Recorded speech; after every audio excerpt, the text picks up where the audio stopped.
my chains, Lord, help me see again. It's me, your humble servant, on his knees again. It's time for me to eat again. I'm at the door, I know you don't let demons in. I'ma wash my soul, make me clean again, so we can meet again.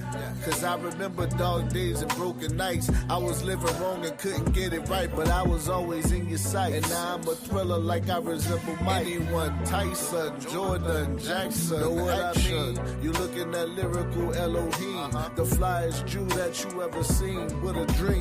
Dream shaking demons like 94 Hakeem, with fringes on the bottom of Celine. All because I dropped the triple beam. And now my life I'm living super clean. Dancing like David, got a new routine. You're looking at the new regime. Now the chain's broken, it's a newer scene. Time to take the kingdom from the Philistines and in-betweens.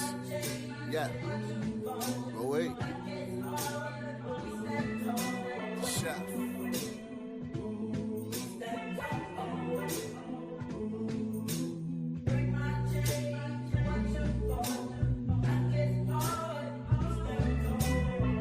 Priest. Yeah. All praise to Yahweh. Life has been great to me. They say it's all love. It seems more like hate to me. Fresh 16. I write these verses faithfully. First cousin flow. I'm hoping they relate to me. I got game. I got a too cool flow. I make it pop like balloons on that YouTube show. I got God on my side. Ask me what time I'm on. Lion in my heart.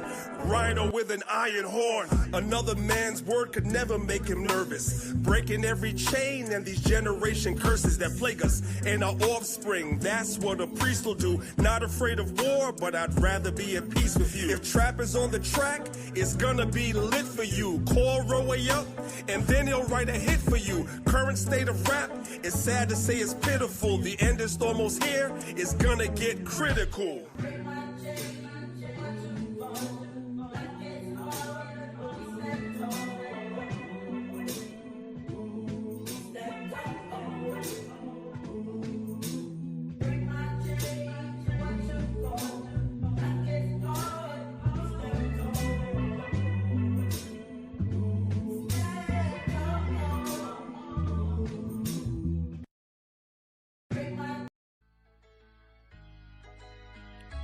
Something new.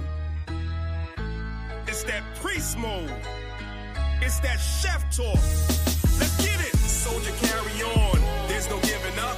And if we fall down, then he'll pick us up and take us to a higher plane where we'll live forever and never die again. Soldier, carry on. There's no giving up. And if we fall down, then he'll pick us up and take us to a higher plane where we'll live forever and never die again. Take over the way sober, the private stock. Took a while to return, I had writer's block. I heard rap was dead, some days it's hard to listen. They still ain't evolved, they stuck in Darwinism. Bright summers and dark winters. Envy and strife is not in us. I keep my friends close, I stand 10 toes. Kevin Samuel's voice, what the French toast? Same book, just a different passage. 10 is the top, I heard a 6 is average. The black man is so neglected. That ain't gonna fly, it isn't COVID tested. Last days, I heard they starting something. Right hand, forehead, I heard the markers coming. In my younger days, I felt a lot of pain. Exhibition, it's really not a game. Soldier, carry on, there's no giving up. And if we fall down, then he'll pick us up and take us to a higher plane where we'll live forever and never die again. Soldier, carry on, there's no giving up. And if we fall down, then he'll pick us up and take us to a higher plane where we'll live forever and never die again. Carry on like the bag when you board the plane. I know you heard Dana Dane, I'm more of the same. Mixed with Eddie Kane, I'm a rapper, but we not the same. Why you think they call me the chef? Every bar flame. John Wick of Jerusalem got a proper aim. Shoot them at the masters of my people till they drop the chains. I used to want to save the world till my doctrine changed. Now I kick the truth, David Beckham at the soccer game. Try to get me to sell my soul for $750 million. But I gotta deal with Yahweh, so I'm Rocky still. Every record I gotta kill, I cannot be real. Tell my I pocket shield, bars doper than the poppy field. I'm preparing me for the race, gotta see the top. They compare me to the greats, I ain't even dropped. Bars going off, but my heart and my faith not. Tell them carry on till we take spot. The chef. Soldier, carry on. There's no giving up. And if we fall down, then he'll pick us up and take us to a higher plane where we'll live forever and never die again. Soldier, carry on. There's no giving up. And if we fall down, then he'll pick us up and take us to a higher plane where we'll live forever and never die again. Hey, yo, Chef, it took me a minute, but I kept my word. Yeah. We out.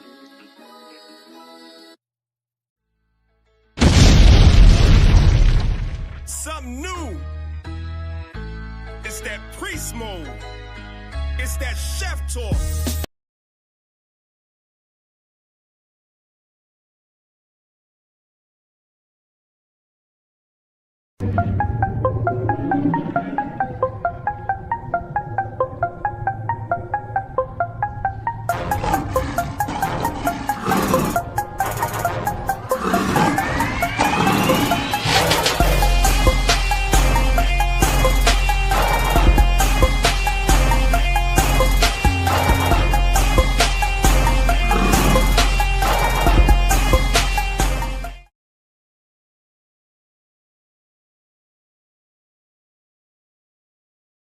All right, brothers and sisters, what is going on?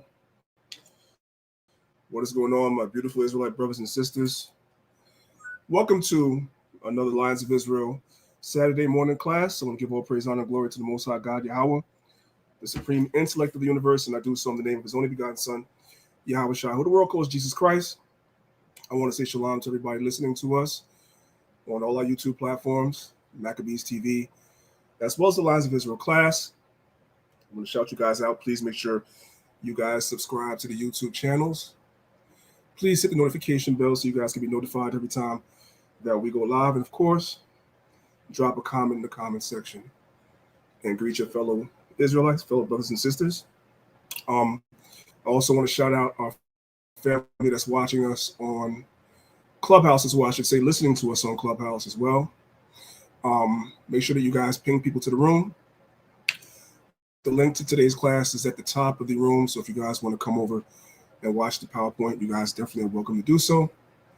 But if you are incapacitated and not able to do so and can only listen, then you guys can listen in and maybe go back and watch it a little bit later, okay? Also, my brother Nasiah from Nasiah TV now. You guys normally every Sabbath, you guys hear me speak about Nasiah TV, which we don't have anymore, but we do appreciate the hard work and the sacrifice that the brother made physically and financially to give us a platform to, go directly into people's homes, and I pray that at some point or another, somebody at home saw some of these, not just mine, but anything that he was airing, and maybe that leads them one step closer to coming into the truth. I pray, and we do appreciate all the things that the brother did do while he had that channel open. It really speaks to, and I really don't want to get off into a tangent, but it really speaks to our need as Israelites to support one another, which we are terrible at doing. We're very much terrible at supporting each other. And as a result of us not supporting, the brother felt as though, he didn't have much support. So, the brother pretty much ended the Nasiah TV platform that he had. So I wish more Israelites would have supported him, but that's another conversation for another day. With that being said, without further ado, I am, as always, joined by the Elder Zahab as well, so I'll turn the floor over to him if he has anything that he wants to say. Hey, Shalom, priest. Shah Shabbat to the family. Barakatah Yahweh, Ba'ashem HaMashiach Yahushai. Tawada, all praise to the Most High. Glad I made it another Shabbat. I pray everybody's safe. Get ready to get edified. All praise to the Most High. That's it, man. All praises to the Most High. So, without further ado, I'm going to go ahead and I'm going to share my screen.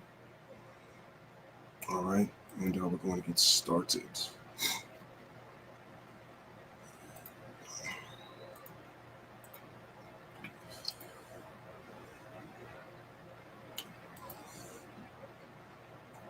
So,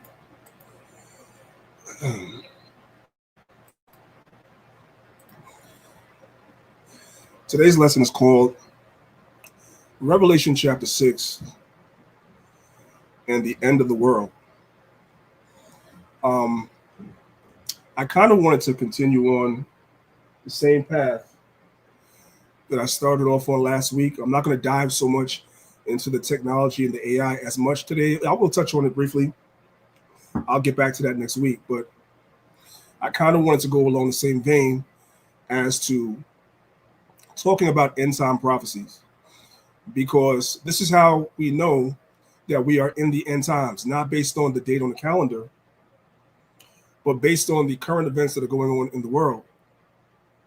And the scriptures warn us about certain things that we would see in the end times that would give credence to the fact that we are indeed in the last days. So we have to take heed to these things, because a lot of our people are going to get caught out there. They don't know what the hell's going on. They don't know what they're in store for. And they're going to find out and have a rude awakening, unfortunately, and a lot of our people are going to wind up losing their life behind it. So without further ado, let's get into today's lesson. You guys, pardon me if you guys hear me sucking on some candy. I have a little bit of a sore throat, as you guys probably can hear. So y'all forgive me if y'all hear me make a little bit of noise. I don't mean to do that. Just kind of tune it out if you could. All right. So we're going to start off in Isaiah chapter 8. And we're going to start from verse number 16. This is what's happening right now. It says, bind up the testimony. Seal the law among my disciples. And I will wait upon the Lord that hideth his face from the house of Jacob, and I will look for him. This is the time that we're living in right now. The Most High's laws is being sealed in the minds of his disciples. Who are God's disciples? The brothers that are waking up to the knowledge of being Israelites in sincerity. And when I say insincerity, what that means is that you don't just know you're an Israelite, but you still act like a nigger. I ain't talking about people like that. I'm talking about people that wake up to their nationality in sincerity and are doing works to try to wake up others. That's what I'm talking about. And until we hit a certain number, as we're going to read later, the Most High is going to hold back the destruction. The Most High hid his face from Israel as a people, that's us, because we broke God's laws, his commandments. And so the Most High hid his face from us, allowed the other nations to overcome us and subdue us. But now we are returning to the Most High in sincerity. We're seeking the Most High in sincerity. And the Most High is beginning to reveal himself. The armor of the Lord is being revealed to his servants. Let's go to the next slide. This is the book of Isaiah, chapter 29. We're going to start from verse number 10. It says, for the Lord hath poured out upon you the spirit of deep sleep, and have closed your eyes, and the prophets and your rulers, the seers, hath he covered. So this goes right along hand in hand with the book of Lamentations, chapter 2, where it speaks about our prophets and our teachers and our leaders have not discovered why we are being punished by the Most High. They haven't discovered it because their eyes are closed. The Most High put a spirit of deep sleep on us. In other parts of the Bible, the Most High said we're like dead bones. We're like dry bones. They call those animated corpses. Like you see these in The Walking Dead, those are dead bodies, but they're walking around. That's our people. We're like animated corpses walking around, but there's no life or no breath, no spirit in us as a whole, as a collective, although the Most High has put that in his elect. But our people are in a spirit of deep sleep. Why? Because we broke God's law, so God turned his face from us. As a result, we are under the subjection of these other nations. We begin to follow their gods.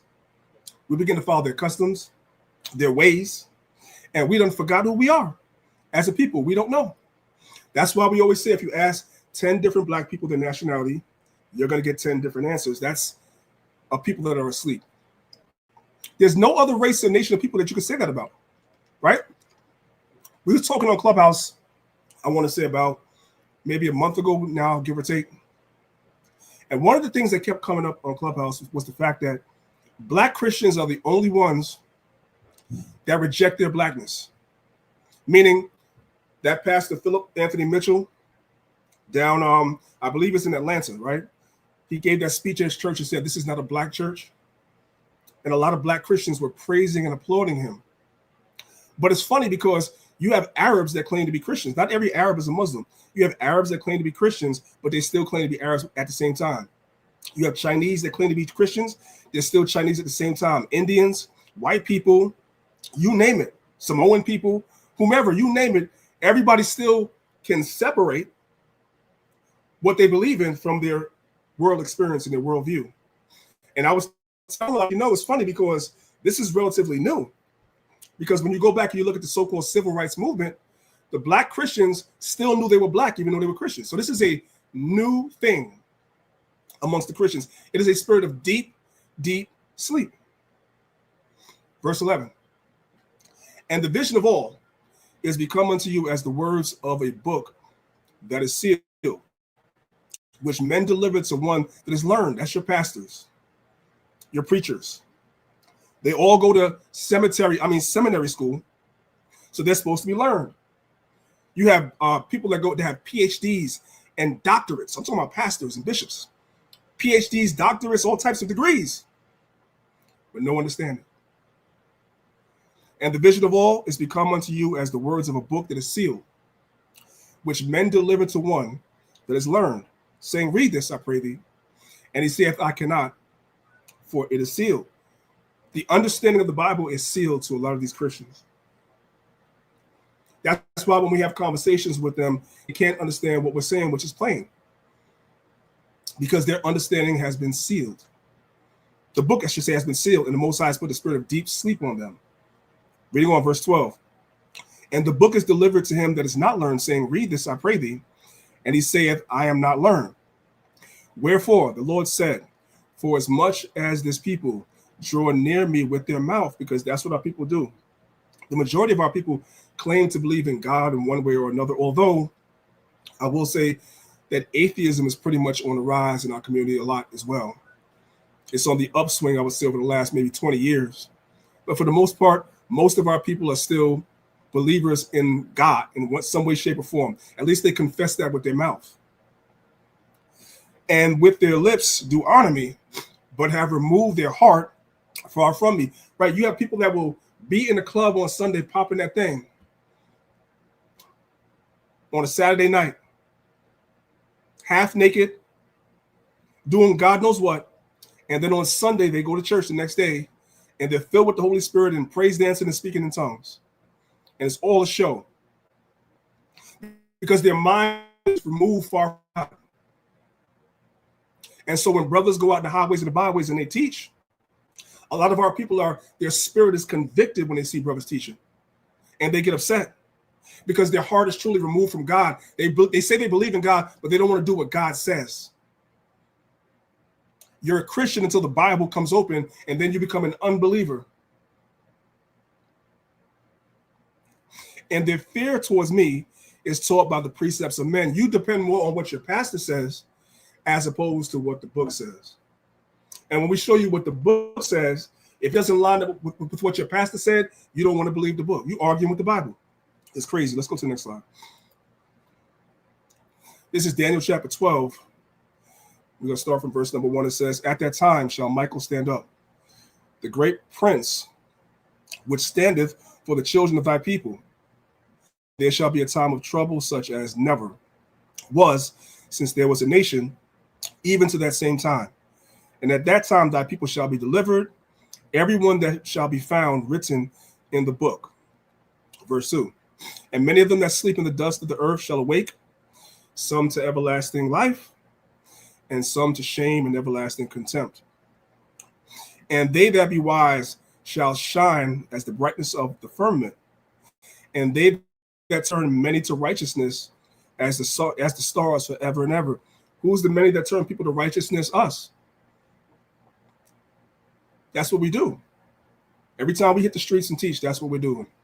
Every time we upload a video, that's what we're doing to YouTube. Every time we hold a live class, that's what we're doing. Every time that we open up a stage on Clubhouse, that's what we're doing. We're turning many to righteousness. And how is righteousness measured according to the Bible? The commandments. We're turning many of our people back to the commandments. Verse 4. But thou, O Daniel, shut up the words and seal the book, even to the time of the end. Many shall run to and fro, and knowledge shall be increased. So this is another sign that we are in the end time. We are living in the age of information.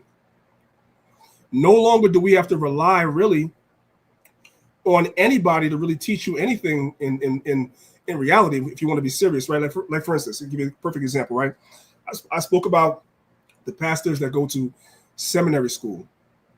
They go to seminary school because they don't have no understanding of the Bible. They want to learn it. And in seminary school, you're taught about the Koine Greek, how to read the Koine Greek, right? You're taught how to read the Masoretic text, which is the Hebrew, so forth and so on. You were taught these things in seminary school, as well as the Christian doctrine. But now we live in the age of information where you have applications and websites that have the Koine Greek parsed out for you, where you don't even speak Greek. You can just go to Blue Letter Bible, click on the word, and the Greek word will come up, and you can teach it. So we're in the end times now. So no longer, and basically because we have access to all this information, we have now challenged the status quo as to what the mainstream Christian church has been teaching for centuries. And we're able to show them where they're wrong. And what that's doing is it's turning many of our people to righteousness, because the church always promoted that you don't have to keep God's laws. But now we're able to show beyond a shadow of a doubt, you must keep God's laws. That is a prerequisite. And until a certain remnant of our people do not come back to keep God's laws, Most High is not going to send his son. So we have a big job ahead of ourselves. We have to wake our people up with this information, and we have to fight against the Christian church, the atheists, the conscious community, and everybody else. It's a big job. Let's move on. All right, let's go to the book of Revelation, chapter 6. We're going to pick it up from verse number 1. It says, and I saw when the Lamb opened one of the seals, and I heard, as it were, the noise of thunder, and one of the four beasts saying, come and see. So the first thing that I want to establish is that Lamb is talking about Jesus Christ. HaMashiach Yahushua. When you read the book of John, chapter 1, verse 29, Yahushua is called the Lamb of God. So this is using anthropomorphic language. Now, that's not a regular Negro word. Don't worry. If you're not familiar with what anthropomorphic language is, you're going to learn that today. All right, let's go to the next slide. What I want to do, though, is before we read Revelation chapter 6, I want to go back to Revelation 5, and I want to show you guys something. So let's begin at Revelation chapter 5, and we're just going to pretty much read through. I'll start from verse number 1. It says, and I saw in the right hand of him that sat on the throne a book written within and on the backside sealed with 7 seals. That's similar to what Isaiah saw. A book that was sealed, and nobody could understand it. It was given to people that were learned, and the learned guy couldn't understand it. The unlearned guy couldn't understand it. You know why? Because it wasn't meant for them. It was not meant for them. We're going to see who it was meant for. Verse 2, and I saw a strong angel proclaiming with a loud voice, who is worthy to open the book and to loose the seal? So you have to be worthy to do this. Verse 3, and no man in heaven nor in earth, neither under the earth, was able to open the book, neither to look thereupon. Same thing Isaiah was saying. Nobody could get the understanding of these things. They just could not understand what was exactly going on with this book. Verse number 5, and one of the elders said unto me, weep not. Behold, the Lion of the tribe of Judah, the root of David, hath prevailed to open the book and to loose the seals, the 7 seals thereof. So one was found worthy to open these seals. That one that was found worthy is Yahushua. What I want you guys to understand is that the book of Revelation speaks in symbolism, and sometimes the symbolism is a metaphor. What is a metaphor? A figure of speech, right? In which a word or phrase literally denoting one kind of object or idea is used in place of another to suggest likeness or analogy. So when you guys are looking at this thing with seals, What John is doing and the language he's speaking in, it is a literary device. It's not meant for everybody to understand what John was saying. It's meant for specific people, like they're in the 7 churches, right? But the language is encoded because it's not for everybody. And for the people that it is meant for, he's using metaphoric or symbolic language that they could understand. And that's what I'm going to show you guys. Just stay with me. You guys know, as I teach, it all comes together. It all makes sense. So just stay with me, right? So the book of Revelation implies metaphor. The book of Revelation also implies or uses allegory, the expression of truths or generalizations about human existence by means of symbolic figures or actions. So that's why it's speaking about the Lion of the tribe of Judah, a book with seals on it, a lamb opening the seals. This is all allegoric language. That's all it is. It's using literary devices, right? Now, vocabulary matters. There's a word, and no, it's not a regular Negro word, but you're going to learn it today. There's a word called sigillography. I almost had a hard time saying it my damn self. Sigillography. Sigillography. That's what it is, right? And you guys are looking at the PowerPoint. You guys see the image. That's what sigillography is. Now I'm going to explain it to you guys. Let's go to the next one. What is sigillography? Sigillography is the study of seals. A sealing is the impression made by the impact of a hard engraved surface or a softer material such as clay or wax, right? So it's dealing with seals. John was using current symbol of his time to express prophecy. Let's go to the next one. Seals in antiquity. We're going to come right down here to where it says in Egypt. In Egypt, the scarab largely replaced the cylinder seal early in the 2nd BC and continued as the main type until the replacing by the signet ring in Roman times. So what I'm showing you guys is this. In the Roman times, there was a letter. Let's say that Elder Zahab is going to write me a letter. And the letter is meant for me, right? And you're going to have somebody deliver the letter to me. Zahab doesn't want the person that's... One second, y'all. Sorry. I'm chewing on this cough drop. My apologies. All right. So Zahab is writing me a letter. And he's going to send it by means of a letter carrier to me. But just because the person is carrying it to me, it doesn't mean what's in the letter is his business. So what would happen is that you write the letter and then you seal it.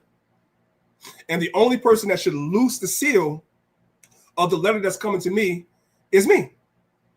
If the seal is broken, then I know that somebody else read the letter. Is everybody understanding? This is something that was going on in Roman times. Really going back to the ancient Egyptians. This is something they did in the ancient world. This is how they protected certain information, by sealing it. So John is literally using current examples around him that people do to express that nobody would be able to come and unseal the mysteries of his book until Yahushua did. Nobody else was able to do it. Nobody else was able to bring it together because it wasn't meant for nobody else to do it but Yahushua. Is everybody understanding? That's the symbolism that John is using. Verse 5 again. And one of the elders said unto me, weep not, behold, the Lion of the tribe of Judah, the root of David, hath prevailed to open the book and to loose the 7 seals thereof. Now it's using anthropomorphic language, calling him a Lion of Judah, but this is talking about Jesus Christ. Revelation 22:16. It says, I, Jesus, Yahushua, have sent my angel to testify unto you these things in the churches. I am the root and the offspring of David and the bright and morning star. So Yahushua is the root and offspring of David. So coming back to Revelation chapter 5, what we're seeing here is this Lion of the tribe of Judah is Jesus Christ, Yahushua. He's the only one that was worthy to loose these seals and open this understanding to us. That was his lot. All right, let's move on. Now we'll come back to chapter 6. Now, the first word of chapter 6 tells you something. The chapter starts off with "and." What that signifies is that Revelation chapter 6 is continuing the thought from Revelation chapter 5. It's not a new thought. It's literally continuing the thought. That's why it starts off with the word "and." And I saw when the Lamb opened one of the seals, and I heard, as it were, the noise of thunder, one of the four beasts saying, "Come and see." Now, what I wanted to do is I want to deal with this whole idea of what's called anthropomorphism, because some of you guys have never heard that word before. Some of you guys, if you've done my academies, you guys already know what this is. And when I broke down Revelations 12, I already went into this as well. But for those of you guys that don't know what anthropomorphism is, we're going to watch this video real quick so you can understand why it's talking about lambs, lions, horses. All these things are symbolically talking about men, kingdoms, nations. In Revelations 12, it speaks about dragons and all this other stuff. It's talking about men, kingdoms, nations. That's what it's talking about. Let's watch this video real quick. All right, so today's video, we're going to talk about anthropomorphism in the Bible. Let's get into it right here on Keeping It in Context. All right, so what is anthropomorphism? Anthropomorphism, by definition, is the attribution of human characteristics or behaviors to an animal, an object, or a deity. Believe it or not, many TV shows, movies, advertising commercials, branding companies use anthropomorphism all the time. They use non-human characters that look and act like human beings. Disney animal characters like Mickey Mouse, Minnie Mouse, Donald Duck, and Goofy are all examples of anthropomorphic characters.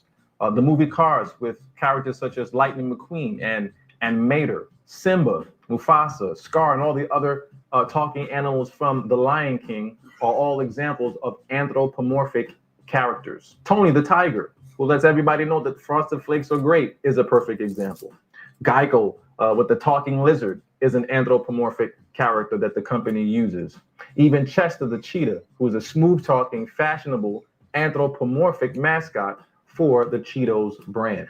Anthropomorphism is used pretty much in everything, really. It's used in writings, it's used in mythology, and it's even used in religion. The word anthropomorphism comes from two Greek words, anthropos, which means man or human, and morphe, which means form. In theological terms, and more specifically in Judaism and Christianity, anthropomorphism is the process of assigning human features and characteristics to God, such as arms, hands, feet, eyes, and so forth. For example, Matthew chapter 4, verse 4 says, "But he answered, it is written, man shall not live by bread alone, but by every word that comes from the mouth of God." So what I want to tell you guys is this is important.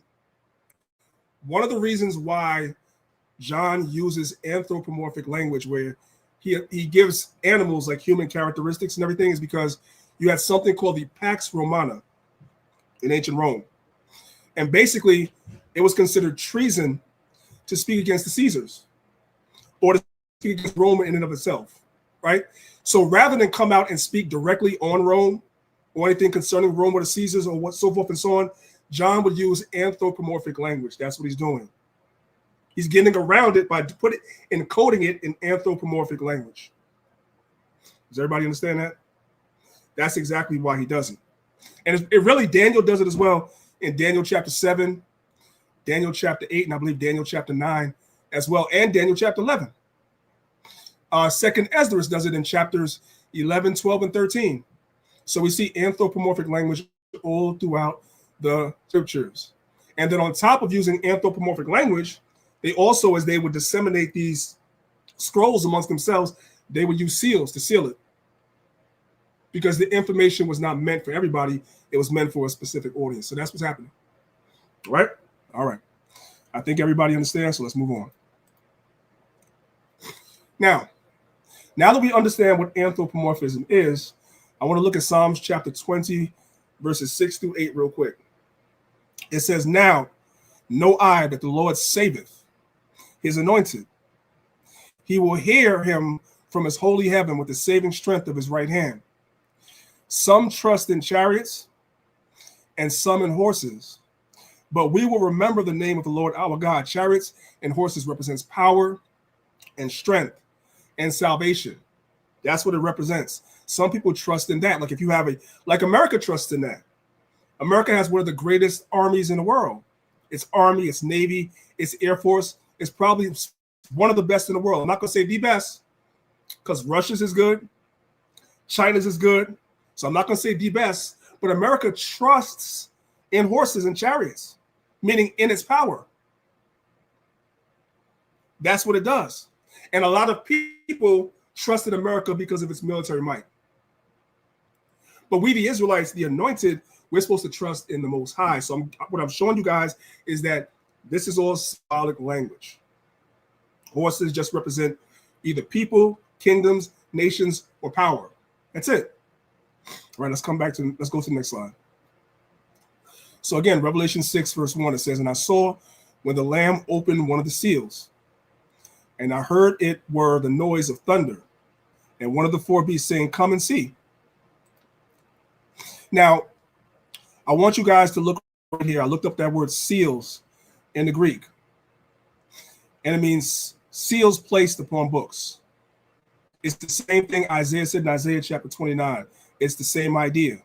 Now, the things that are written in the book are beginning to be unveiled. Now we're able to see things clearly. And by these things being unveiled and revealed to us, now we know where we are on the timeline of prophecy. So we're not going to be like the Christians who said Christ was coming in the year 2000. Then they had 2012. Then they had 2020. And I think there was one more. It was last year, right? This year, the rapture was supposed to happen this year. You know why? Because they don't understand the scriptures. They're sealed. The book is still sealed to them. Their understanding is still sealed. Because if you understood the scriptures, you're not looking at a date on the calendar. You're following prophecy. That's the idea.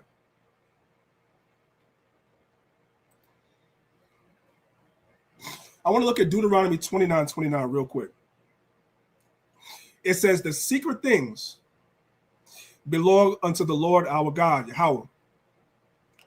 But those things which are revealed belong unto us and to our children forever, that we may do all the words of his law." So we're reading the book of Revelation.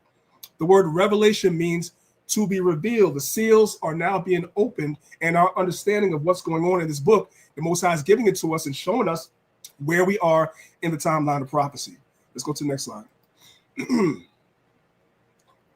So you guys can see that the word revelation has been passed down all the way from the Latin all the way to the English, right? Just simply means to reveal.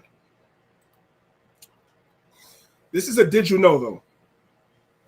Did you guys know that before the book of Revelation was called the book of Revelation, originally it was called the book of the Apocalypse? Did y'all know that?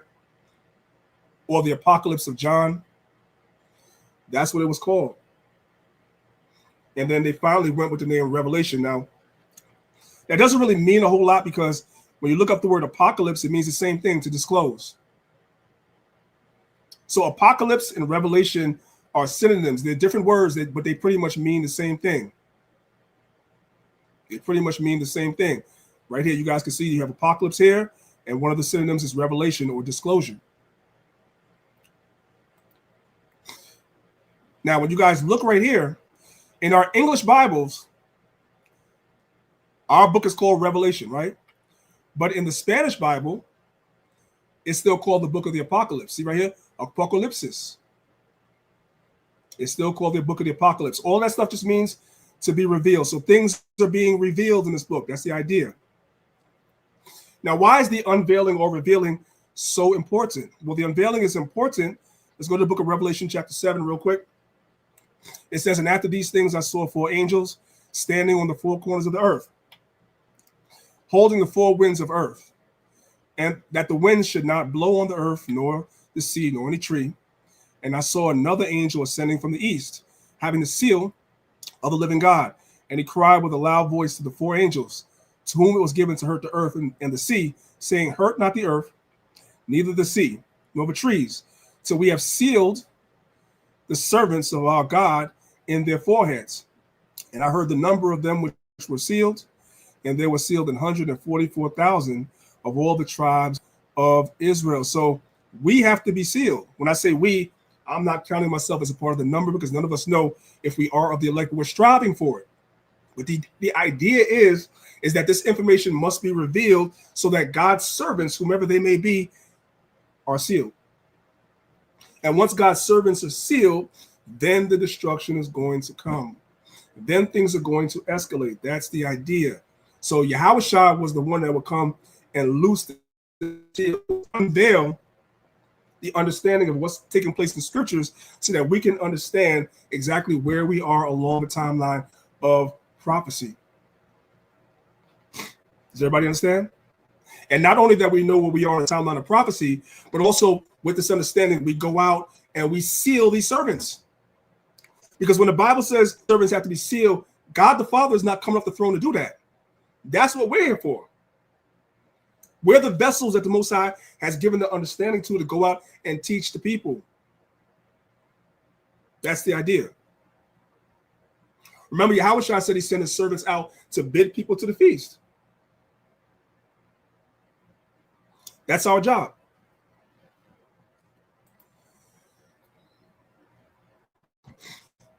All right, let's come back to Revelation 6. We're going to pick it up from verse number 2.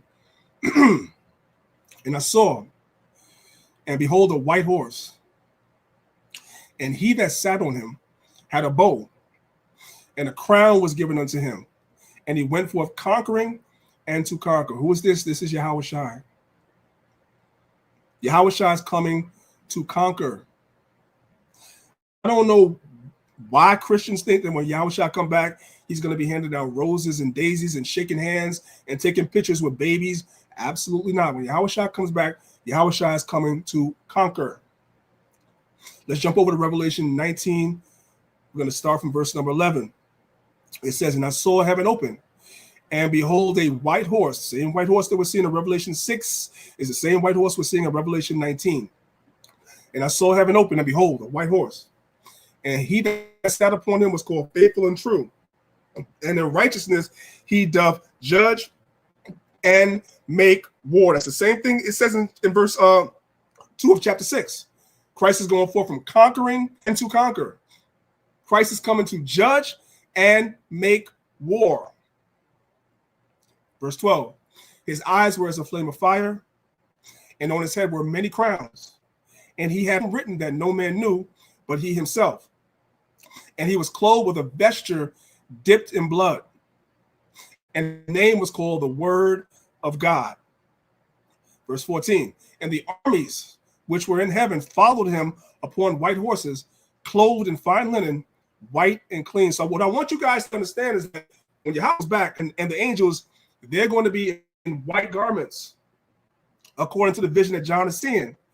But they're going to be doing so much making war that by the time that they're done, it says that look like it was dipped in blood. Like if you took a white garment, a white shirt, a white anything, a white sheet, and dipped it in a bathtub filled with blood.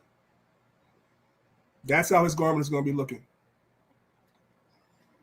Verse 15. And out of his mouth goeth a sharp sword, that with it he should smite the nations, and he shall rule them with a rod of iron. And he treadeth the winepress of the fierceness and the wrath of Almighty God. And he hath on his vesture and on his thigh a name written, King of Kings and Lord of Lords. Let's go to the next slide. Verse 3. So before I go to verse 3, so the first understanding that was revealed was that when Christ comes back and Yahushua comes back himself, he's revealing to us that he's going to destroy these nations. And he's going to rule them with a rod of iron. And when you read Revelation chapter 2, Yahushua said he's going to give his servants power over the nations as well. So we're going to rule with him. So that's a good thing. The issue is everybody wants to get to the finish line because that is the finish line. Everybody wants to get to the finish line, but there were some things that would have to happen first. Because Esau is not exactly just going to get out of the way and allow this to happen. That's why I said that Christ is going to judge and make war. These nations are going to try to fight him. That's what they're going to try to do. This is Revelation 6, verse 3. And when he had opened the second seal, I heard the second beast say, "Come and see." And there went out another horse that was red, and power was given to him that sat thereon to take peace from the earth. That's Esau. And that they would kill one another. They should kill one another. And there was given unto him a great sword. Now we have to unpack all of that. It says that the horse red, this horse would take peace from the earth, and to this horse was given a great sword. Right? Let's go to the next one. This is Genesis 25, verse 25, an oldie but a goodie. It says, "And the first came out red all over like an hairy garment, and they called his name Esau. And after that came his brother out, and his hand took hold on Esau's heel, and his name was called Jacob. And Isaac was 80 years old when she bare them. And the boys grew, and Esau was a cunning hunter, a man of the field, and Jacob was a plain man, dwelling in tents. And Isaac loved Esau because he did eat of his venison, but Rebekah loved Jacob. And Jacob sowed pottage. And Esau came from the field, and he was faint. And Esau said to Jacob, Feed me, I pray thee, with that same red pottage, for I am faint. Therefore his name was called Edom. The word Edom means what? The word Edom means red. That's what it means. Now let's go with the part about the sword. Let's jump over to Genesis 27, and we're going to read verses 38 through 40. And Esau said unto his father, Hast thou but one blessing, my father? Bless me, even me also, O my father. And Esau lifted up his voice and wept. Verse 39. And Isaac his father answered and said unto him, Behold, thy dwelling shall be the fatness of the earth, and of the dew of heaven from above.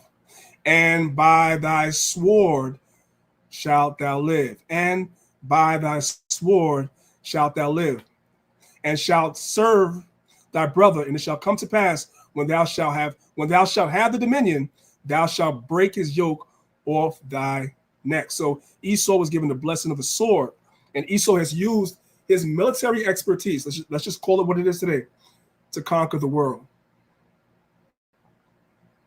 Everywhere you go, all over the world, Esau, the so-called white man, has displaced indigenous populations all over the earth. I'm talking about as far east as Australia, as far west as Hawaii. Everywhere you go, Esau has displaced our people. The Chinese are coming in a close second. I ain't gonna hold you, because they're everywhere as well. But Esau has displaced everybody. Everybody. Let's move on.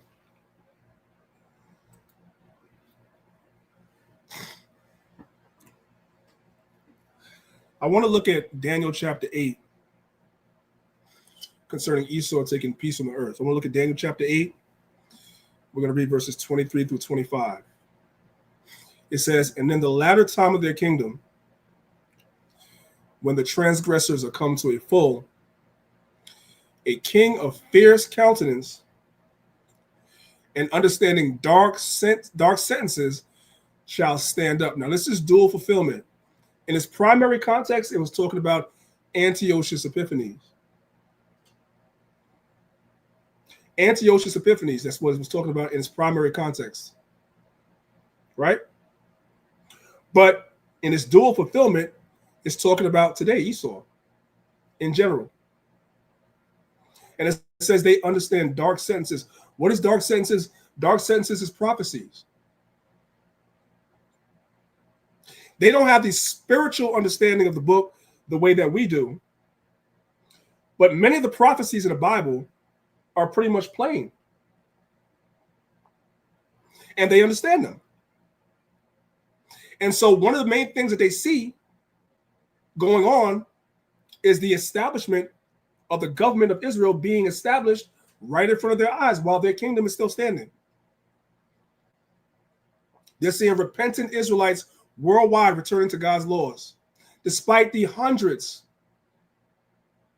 if I should dare say thousands of years that they have spent trying to separate us from our heritage and our nationality.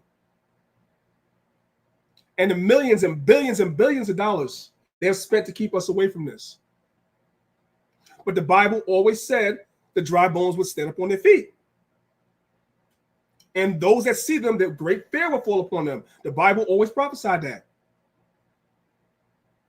And they can see that. And so now what they're doing is they're beginning to escalate things because they know that their time is almost up. Right? Verse 24. And his power shall be mighty, but not by his own power. And he shall destroy wonderfully and shall prosper and practice and shall destroy the mighty and holy people. Verse 25. And through his policy also he shall cause craft to prosper in his hand. We talked about some of, Slocky, y'all. We talked about some of those policies last week. There are policies coming down the pipe that are evil. And pretty much, to make a long story short, they're intended to enslave the world, to reduce population. This is the idea. And you're going to be forced to do these things. At first, they're going to make it seem like it's voluntary. You don't have to take the digital ID if you don't want to, right? We're not going to force anybody, right? But then on the flip side, if you don't take it, you're not going to be able to do a lot of things. Like get a driver's license, like going to the supermarket and get food, so forth and so on. They're going to cut you off that way where you're going to be forced. I'm not being hyperbolic. We saw this happen during COVID. There were many brothers and sisters, and this is no shade to anybody. There were many brothers and sisters that did not want to take the COVID vaccine. They didn't want to take it. But your job said, hey, it's either you take it or you're fired. So now you have to make a decision, right? You have children. You have a mortgage to pay, a rent to pay, car notes to pay. You need to eat. The job market is trash. With the advent of AI, the job market is getting worse. We done seen UPS, Amazon, all these companies lay off human beings because taking over the jobs. So even those BS jobs that are practically slavery, because Amazon, if anybody that worked at Amazon, I haven't worked there, but everybody, 100% everybody that ever worked at Amazon told me Amazon is slavery. And I believe it. So you're in a trick bag now. You don't want to stay at the stupid job, right? But you need it. So now Amazon is saying, or UPS or FedEx, or if you're a teacher or a police officer or firefighter, whatever, they're saying you have to get the COVID vaccine or else you lose your job. And some brothers and sisters went and got it, not because you believed in it, not because you wanted to get it, but you needed to get it in order to be able to survive. That's how they're going to do with this digital ID, the digital currency, everything else that's coming. It's the same thing that they're going to do. Literally the same thing. Verse 25. And through his policy also, he shall cause craft to prosper in his hand, and he shall magnify himself in his heart, and by peace shall destroy many. See, the white man always comes and presents himself in a way to make himself seem like he's harmless. But every indigenous population on this earth knows now, from the perspective of history, that these are some of the most savage, evil people on the face of the earth. Because they make it seem peaceable and you put your guard down, right? And then they strike. That's why the Bible says what? Never trust your enemies. Never. Because just like iron rusteth, so is his wickedness.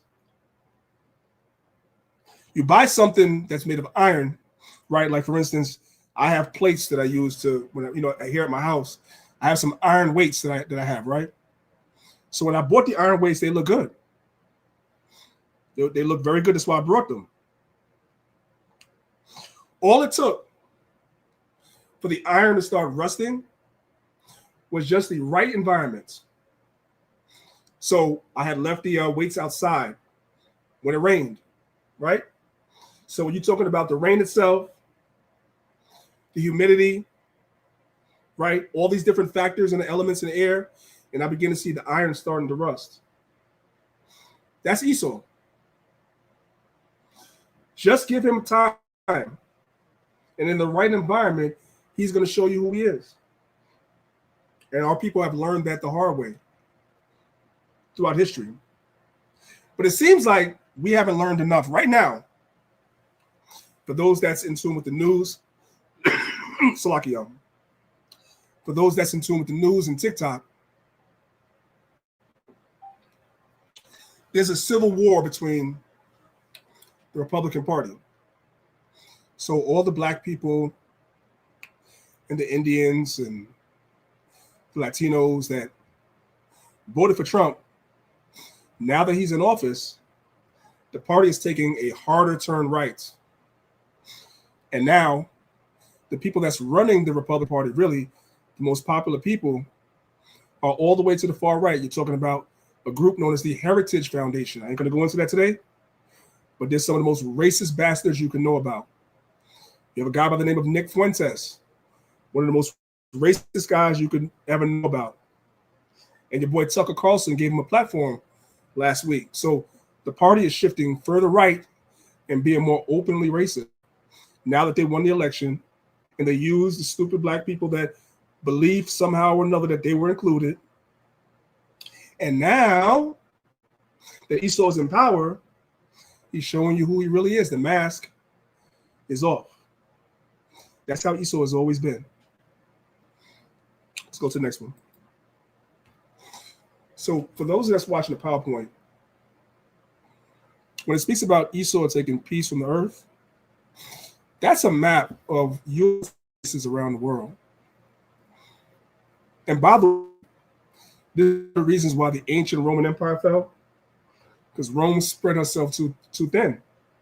Rome was everywhere and everybody else's business and everybody else's land. That's one of the reasons why the Roman Empire fell. America's Rome all over again. They're doing the same thing. There's a total of 845 U.S. bases or bases that we control around the world. And they control indigenous populations, enforce democracy on these people, takes away their ancient customs, the ancient cultures, the ancient gods.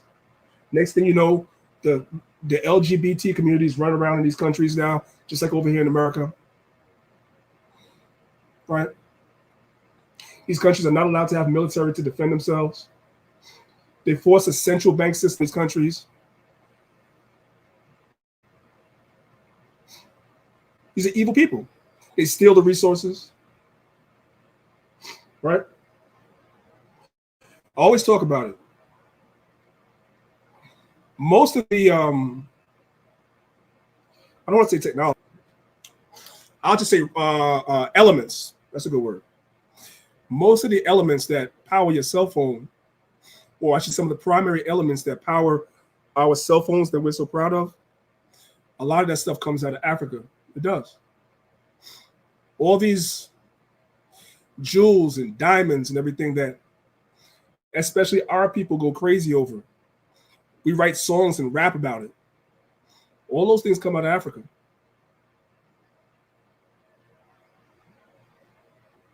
A lot of your stuff that's in GNC, in the vitamin shop, a lot of those tonics and pills that you could buy at GNC, a lot of stuff is coming out the Caribbean. And yet in all these places, the indigenous people are poor. They're living in paradise. They're surrounded by resources that should make them rich. But the white man imposes himself on these countries destabilizes them, sets up puppets as rulers in these countries, sellouts like Andrew Holiness and others, sellouts, and destroys them internally. Sends his CIA agents in there, all these things.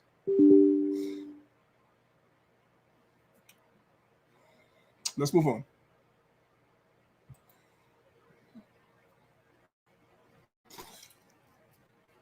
We're going to continue down the road of them taking peace from the earth through their policies. This is 2 Esdras 15, and we're going to read verse 16. That's all I need. It says, "For there shall be sedition amongst men." Sedition, for those that don't know, means conduct or speech, inciting people to rebel against the authority of a state or monarch. So the Bible prophesies there being seditions, because there's going to be policies that are going to be put in place that's going to cause people, when they find out what these things really are. To the spirit and power of the Most High, these things have been revealed to us already. That's why we do these classes. We look at what's going on in the world. We look at the direction of their policies. To the spirit and power of the Most High is open the seals. When we understand the Bible, we're able to marry the two together, and we know exactly what's going on. And we know what's coming. These policies that they're implementing is going to cause people to rebel. And there's going to be seditions. People are worried about Trump talking about sending in the National Guard into Chicago and sending the National Guard into New York and other places. That's the least of our worries. When these white folks that are armed to the teeth in certain states, that are asleep, and they wake up out that sleep and realize what their own government is doing to them, you already know what's going to happen. I also want you guys to know, and we saw this recently, they're going to blame it on us. When Charlie Kirk died, did you guys not see how the right-wing media tried to spin it as though black people were responsible for that? Did y'all not see that? And you had angry white men on TikTok talking about asking Donald Trump just to allow them to come into our neighborhoods and take care of it, aka purge. This is the time that we're living in.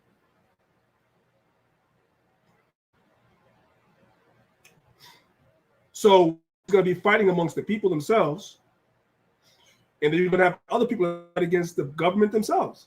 So it's going to be a lot of seditions going on. For there shall be seditions amongst men, and invading one another. They shall not regard nor princes.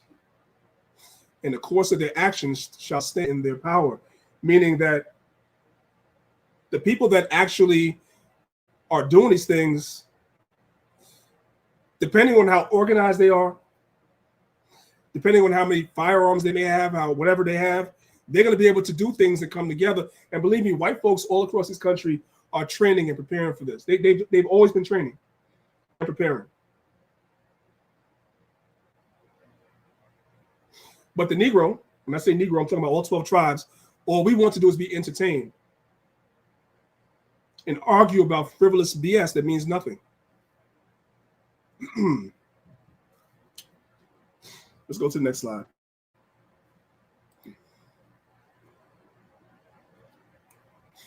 So this is your man, Klaus Schwab. Now, you guys saw him last week, and I played videos from him, over the years many times.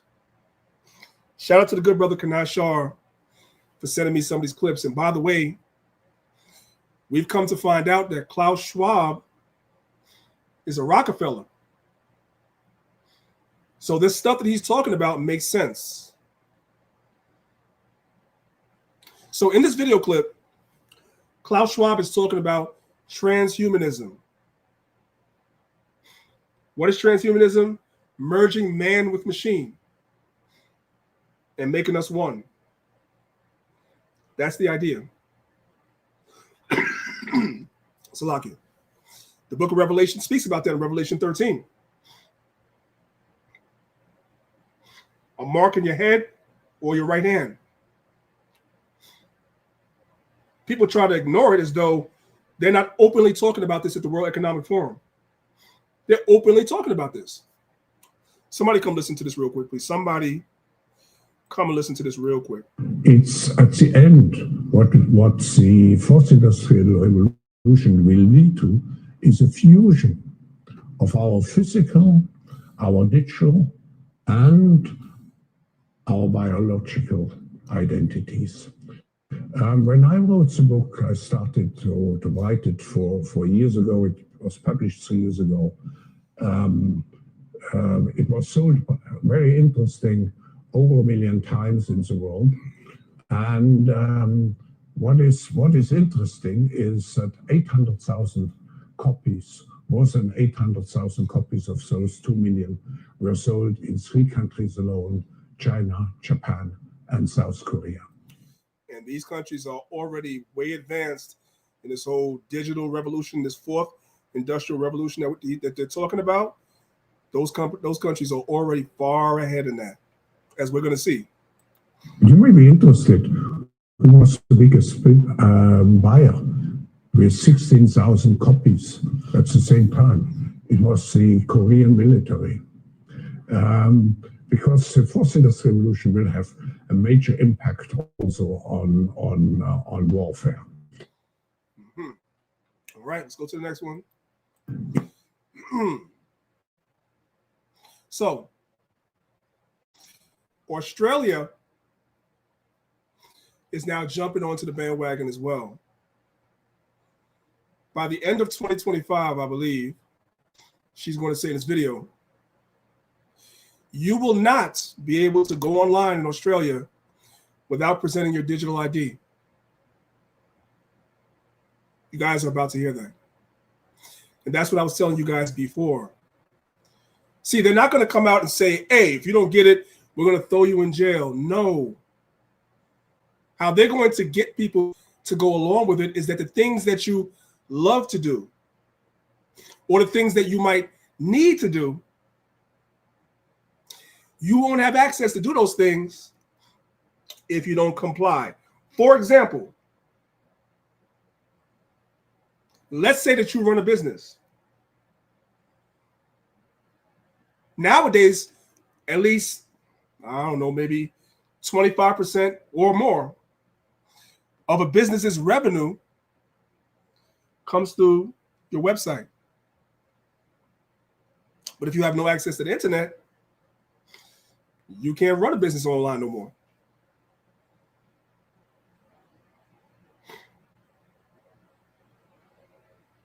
What about online banking? Most of us do it now. Not going to be able to do that.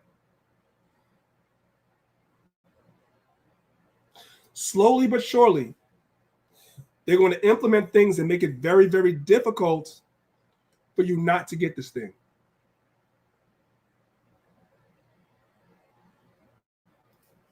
Listen. Starting December 27, Australians will now need to upload their ID every time they're logged in to do an internet search. Google, Bing, it sounds scary, right? And you might not even know it was introduced. It's all part of a new age verification code, and it's been put in place to stop kids engaging with adult content. So they used children engaging in adult content as the reason to implement it, but it's actually going to be used for a lot more nefarious reasons, as we all know. But it actually affects all of us, teenagers, retirees. Every time you want to do a Google search and you're logged, you'll either have to provide your ID, it'll link to your digital ID, or you'll use something like facial recognition. It's going to affect us all, and it's a really big change. What are your thoughts on it? So lucky, y'all. So here's the thing. Every time you do a Google search, they're going to know what you're looking at. They want to know what you're looking at. Oh, you went to YouTube? And you was watching some of those Black Israelite content? And they're going to mark it down. Because in the future, that's going to affect your social credit score. Slowly but surely, they're implementing. That's why the Bible spoke about their policies. Let's go to the next one. So right here on the this little picture right here, these are all the countries that already use some form of digital ID already. Right? Now over here, this is an old image because as we just saw, Australia now has one as well. Canada, for those that are paying attention, is implementing one as well. The United Kingdom is implementing one as well. So that leaves the US, New Zealand, and Ireland left. All these countries are doing the same thing. Last week, for those that were here, we saw that stuff is being implemented in the Caribbean as well.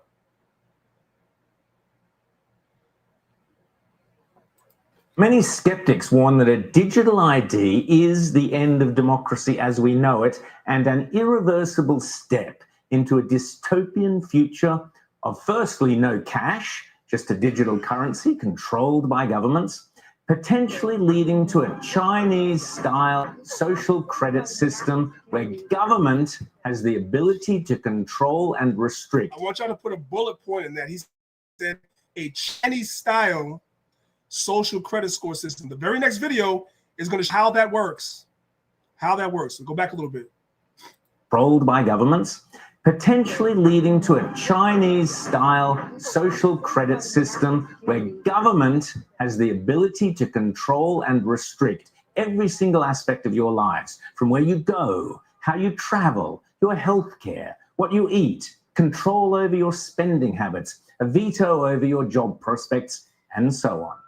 On your screen is the World Economic Forum's graph on how a digital ID is central to controlling every part of an individual's life. Financial services, food and sustainability, travel and mobility, e-commerce, social media and telecommunications, it's all there. And of course, every aspect of your healthcare. Digital ID schemes potentially give absolute powers of surveillance and control over every aspect of your life to unelected bureaucrats, unscrupulous politicians, and greedy governments and corporations. If you don't think future authoritarian governments of whatever persuasion want these powers ruthlessly and mercilessly, then you must have been fast asleep during COVID QR codes and vaccine mandates. Right. That's exactly what I said. You had to be. That was a test run for them to see how easy it was to get people to comply. Just by threatening you with your jobs. Also, if you weren't wearing a mask, you couldn't go into certain places. It was a test run. This will be far worse because without this thing that they want to implement, you're going to be very, very limited as to what you can do. And that's the reason why last Sunday, many of y'all missed it, we did a class where we was talking about, you guys can go back and look at the class from last Sunday, not last Saturday. Last Sunday, we did a class talking about preparedness, meaning that, of course, the Most High is going to protect us, right? Obviously. But the Bible tells you to consider the ant, right? Consider the ant, or go to the ant. There's nothing wrong with preparing yourself for certain things and certain eventualities, knowing that chaos is coming. The Bible just said there's going to be seditions amongst men. It's going to be crazy. I live in a Second Amendment state, right, where we're allowed to have firearms. When I go to the gun range, it's rare that I see people that look like us. It's mostly them other people. When I tell you guys, and those that go to gun range, you know exactly what I'm talking about. When I tell you that these white boys got some stuff, they got some stuff, man. They got some stuff. And so you don't want to be somebody that if there's chaos outside, that you have to go outside every single day or whatever amongst the chaos because you have nothing in your house. Because you couldn't put things aside. You had no plan. As a man, as a leader of your house, if you have no plan, it's crazy. There needs to be a vision for your household, whether you're single, and even you sisters that are single that don't have a husband. There needs to be a vision for your household. as these things unfold. If you plan on making the decision to hold out on the digital ID until you can't hold out no more, you're going to be frozen out of a lot of aspects of society. So what is your plan? If you're a part of a congregation that doesn't talk like this, that's a problem. Y'all need to talk to your leaders. What's the plan? And the plan should not be talked about on social media for everybody to hear, but there should be a plan. This should be a conversation because this is coming.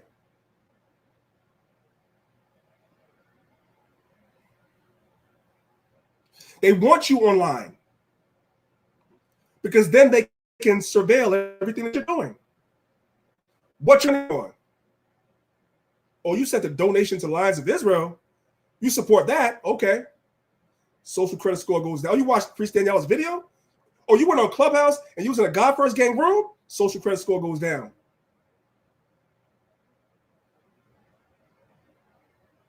When the CBDCs are introduced, and somebody's like, what the hell is this? Y'all think I'm talking about weed, don't y'all? I'm not talking about weed. CBDC is your central bank digital currency because the money's getting ready to go digital as well. And like I was telling you last week, right now we live in a society where Esau doesn't know how much money you have unless you just leave every single penny in the bank. You can have money in investments like crypto.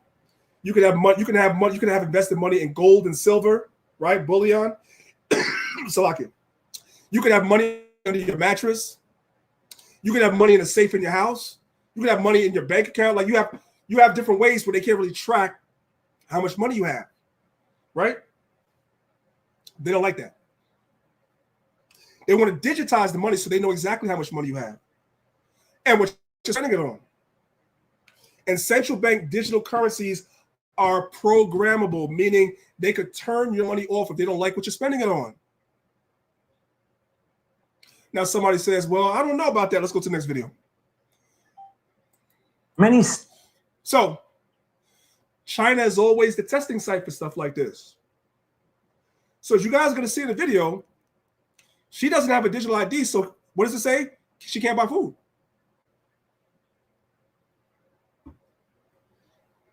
Somebody come look at this right here. Somebody come look at this right here.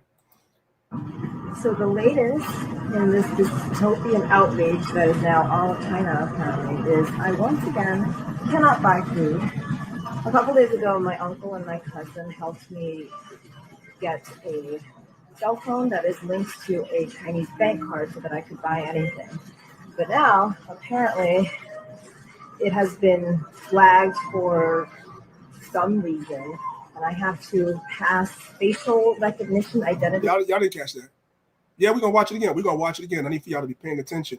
She was able to get a Chinese bank account and a card, right? But it's not working as they want facial recognition. It's not, you don't have access to your money till you go through them. Y'all understand?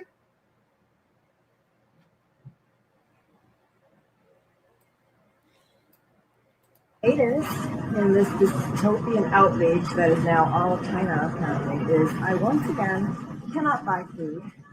A couple days ago, my uncle and my cousin helped me get a cell phone that is linked to a Chinese bank card so that I could buy anything. But now, apparently, it has been flagged for some reason, and I have to pass facial recognition identity verification, which is insane, because all I want to do is just spend my gift card balance on this debit card. So now you guys see she's doing the facial recognition. She's trying to get access to this money. She got to go through all of this. Watch this.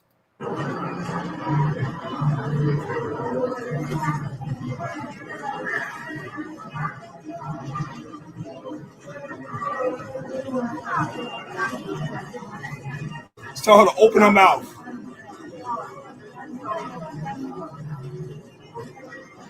I can't believe I'm doing this. I have to open my mouth. Oh my God. Fine.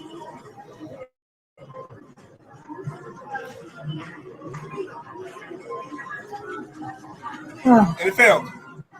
And of course, because it was my cousin. the facial recognition fails, so she doesn't have access to it. Set this up for me. I did not pass verification. I guess it's a good thing that the Chinese app is not racist. But now I once again can't buy anything. Does everybody understand? And so now going back to what I read earlier, now this makes more sense, right? 2 Esdras 15 verse 16, for there shall be sedition amongst men. When people really realize what this digital revolution is and how much in control the powers that should not be are of them, a lot of people are going to go crazy. They're going to go crazy. This is the mind of an Edomite. You want to merge man with machine.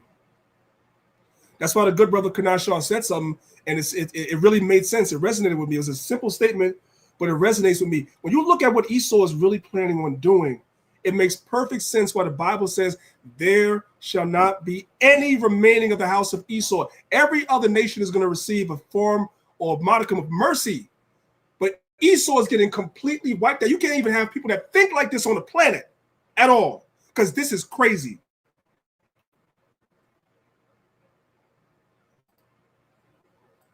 They got to go. Let's continue.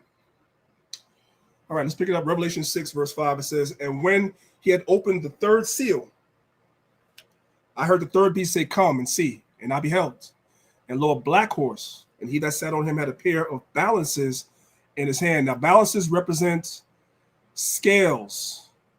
Also, the Greek word is a yoke. When you see the scales, what does the scales represent? The scales represents judgment, right? Judgment.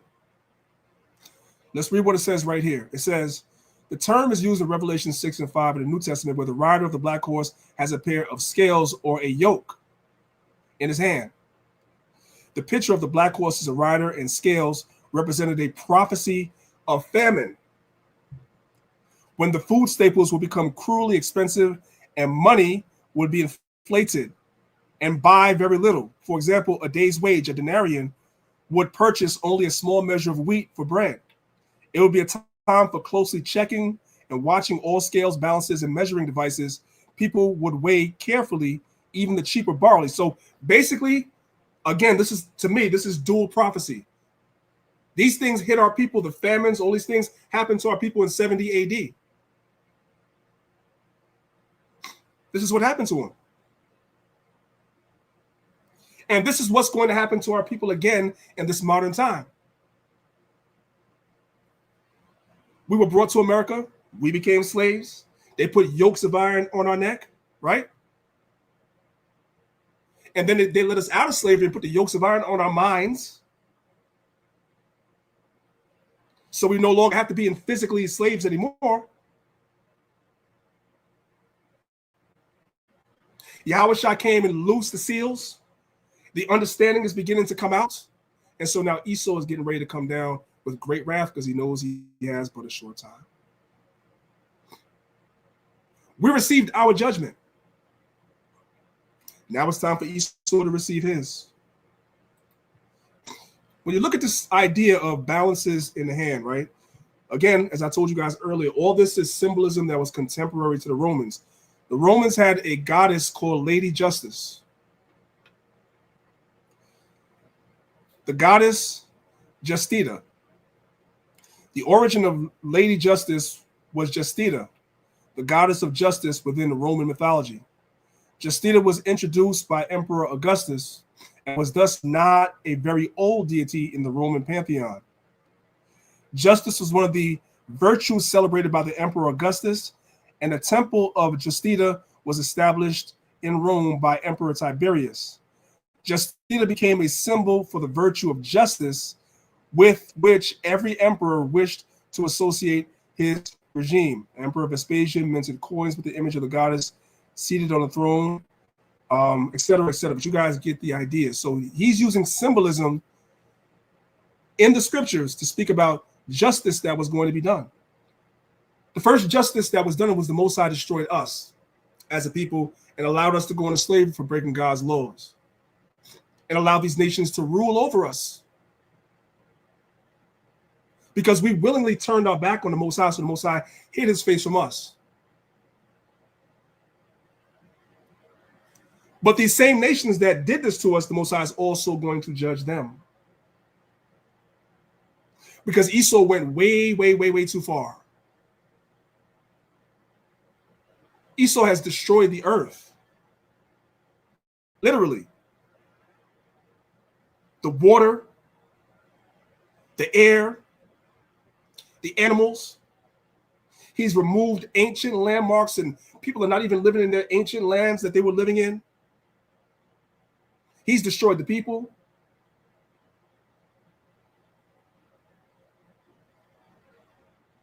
So he's going to get his judgment as well.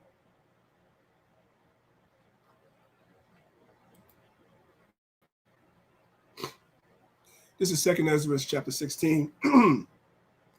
Starting from verse number 1, it says, woe is me, who will deliver me in those days? The beginning of sorrows, isn't that what Christ said in Matthew 24? Beginning of sorrows and great mournings. The beginning of famines and great death. Is that not what Yahushua said in Matthew 24? The beginnings of wars, and the powers shall stand in fear. The beginnings of evils. What shall I do when these evils shall come? Behold, famine and plague and tribulation and anguish are sent as scourges for amendment, meaning payback. But for all these things, they shall not turn from their wickedness. Esau doesn't turn from his wickedness. And when we warn our people, they don't turn from their wickedness either. Nor be always mindful of the scourges. Like, for instance, right? I'll give you a perfect example. When you look at what happened to our people in New Orleans during Hurricane Katrina,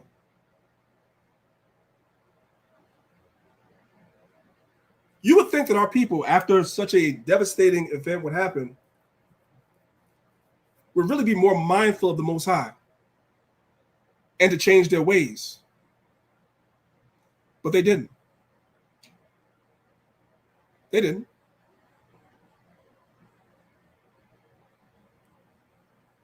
Our people are not mindful of the scourges.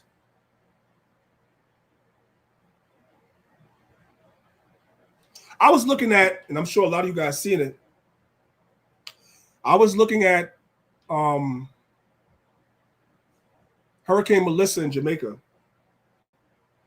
And I have kind of mixed emotions about it, right? So you saw a lot of people during the hurricane, they were partying, right? Now, I don't have a problem with people being cheerful, especially during a time of disaster, being cheerful. But I know it wasn't just that. A lot of our people just don't care about God's judgment. They're not really looking at this from a spiritual lens to say the Most High keeps allowing these things to happen to specific people. The people that get hit the hardest in the Caribbean is Jamaica and Haiti. They're always the ones that get hit the hardest. And you would think at some point our people would wake up and say, you know what, man? The things they're doing in our countries, starting with the leaders who are all puppets and sellouts. You would think at some point our people would change, man, and say, maybe God is judging us. Maybe we need to do something different, but no. Verse 20. But for all these things, they shall not turn from their wickedness, nor be always mindful of the scourges. Behold, victuals shall be so good cheap upon the earth that they think themselves to be in good case, and even then shall evils grow upon the earth, sword, famine, and great confusion. Now, what I want to show you guys is this. This video shows that in 56 interventions the United States has made in Latin America. 56 interventions. Watch this video real quick. In 1823, President James Monroe issued the Monroe Doctrine, which outlined the United States foreign policy position nation that would not accept any new European colonies in Latin America. After the Spanish-American War in 1898, the United States took steps to actually enforce the doctrine. We were able to do this with a combination of military and economic interventions in the early 20th century. First, we need to establish exactly where Latin America is. Latin America refers to the region of Central and South America and the Caribbean. In the late 1800s, much of America's foreign policy was characterized by a large U.S. presence in that region. Perhaps no president is more closely linked to Latin American intervention than Theodore Roosevelt. Roosevelt's famous quote, "Speak softly but carry a big stick," refers to the U.S. advancing and protecting its military, political, and commercial interests in Latin America, with the threat of military force if necessary. So if you don't comply, they'll send their military in there and destroy your society. And we see that a lot of the countries in the Caribbean and in South America, a lot of them are the people, especially the indigenous people, are poor. And it's because of doctrines and policies that America has enacted in their countries. Gone in, assassinated their leaders, their true leaders that actually were for the people, and installed puppets.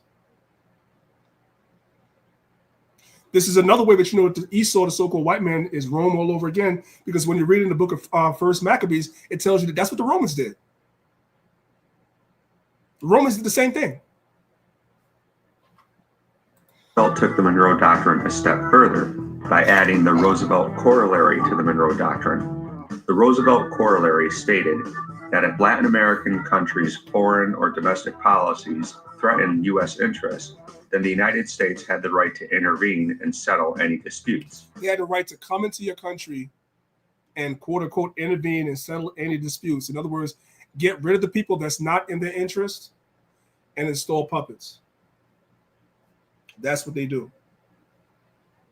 Steal all the resources out of your country, set up a central bank, and do all these things. That's what they do in one country after the other, after the other, after the other. That's what they do.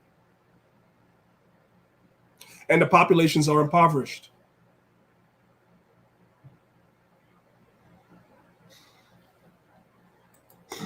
Critics of the Roosevelt Corollary argue that the U.S. was trying to act as the policeman of the Western Hemisphere.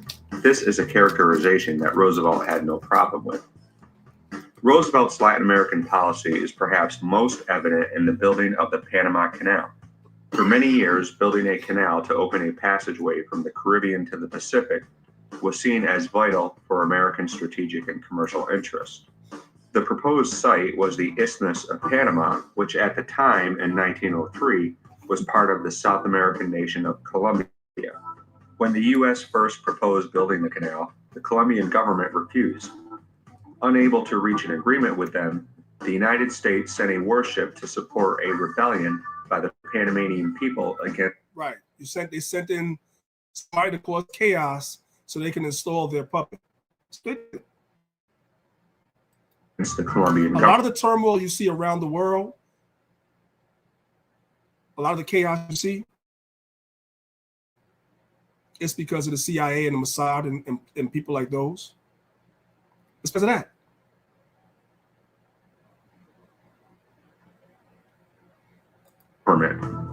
Soon after, Panama became an independent nation.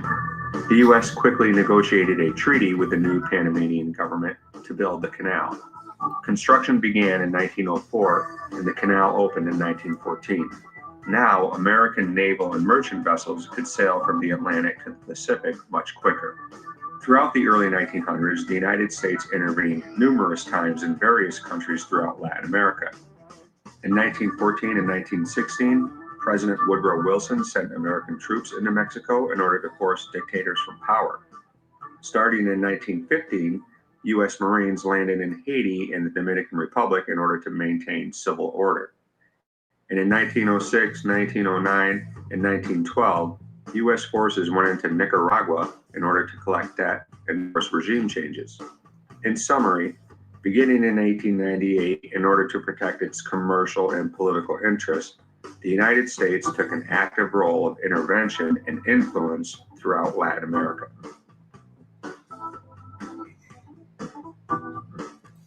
And as a result, a lot of those countries are considered to be third world countries. As a result, let's move on.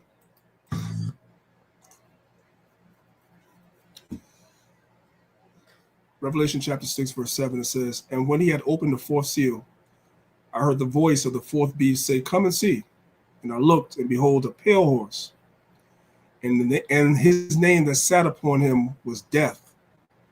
And hell followed with him.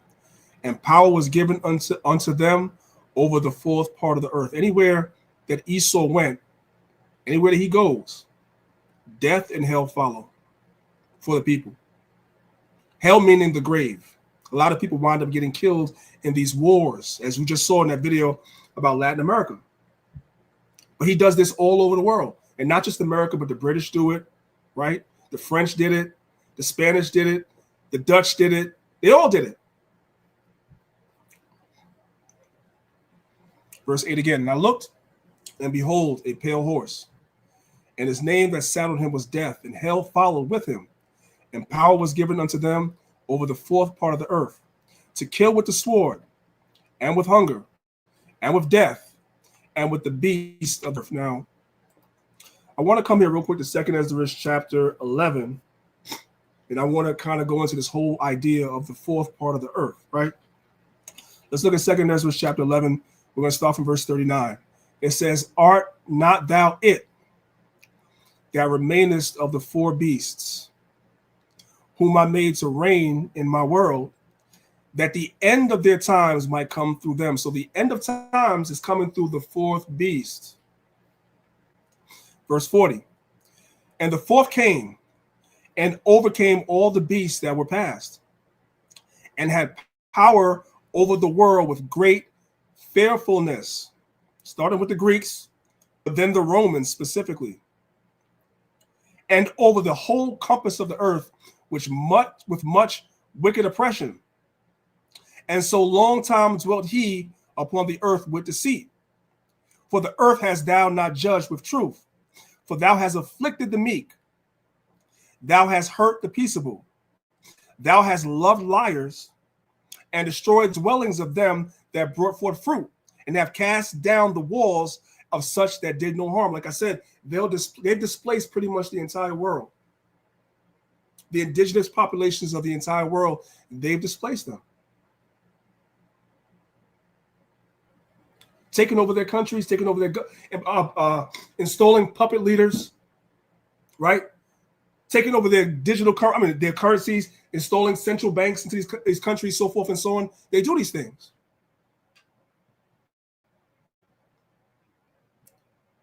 It all started with the Greeks, then the Romans on a higher level, and now America is leading the charge. I want you guys to notice it says the fourth part of the earth, right?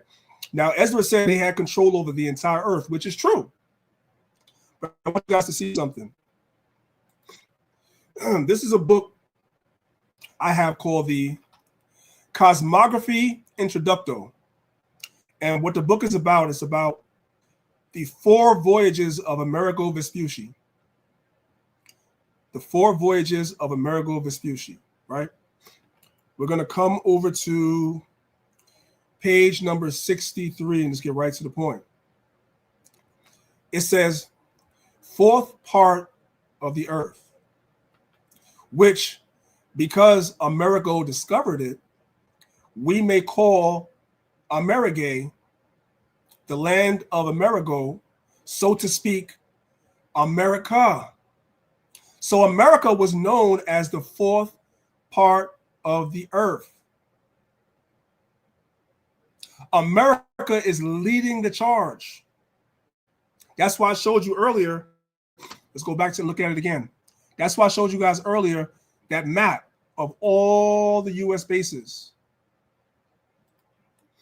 around the world. Look at that. America is leading the charge. They have their armies everywhere, the military bases everywhere. Come back down here.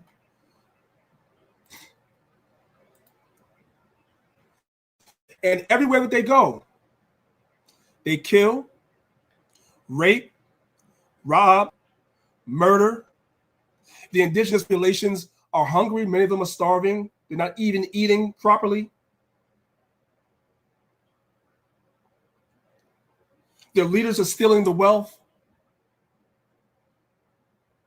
for themselves and allowing foreign governments to come into their lands and steal the wealth as well because they're puppets. They're bringing diseases into these countries. They're going into these countries and they're turning out raping young women because that's what they do. And they rape the little boys too. Sex tourism is a big thing, especially amongst white men. Everybody's talking about this whole idea of a movement called the Passport Bros, but I rarely hear anybody talking about the sexual movement of white men that go to Africa and Asia specifically to sleep with little boys. Y'all do know that that's going on, right? And the parents are so poor that they'll give their sons and daughters to these degenerates. They'll do that. Because they're poor. The white man has gone into their country and destabilized the country, destabilized the currency, did all these different things. Placed puppet leaderships in these countries that basically don't care about their own people. Everywhere the white man goes, death and hell follow him. And America spearheads that.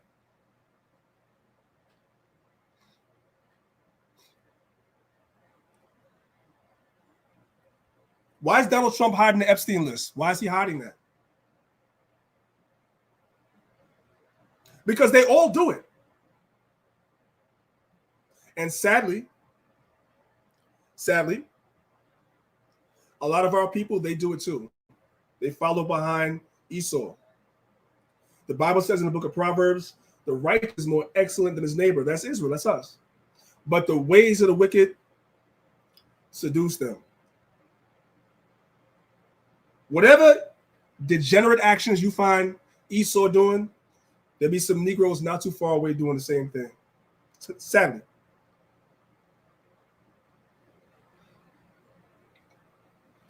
Let's keep going.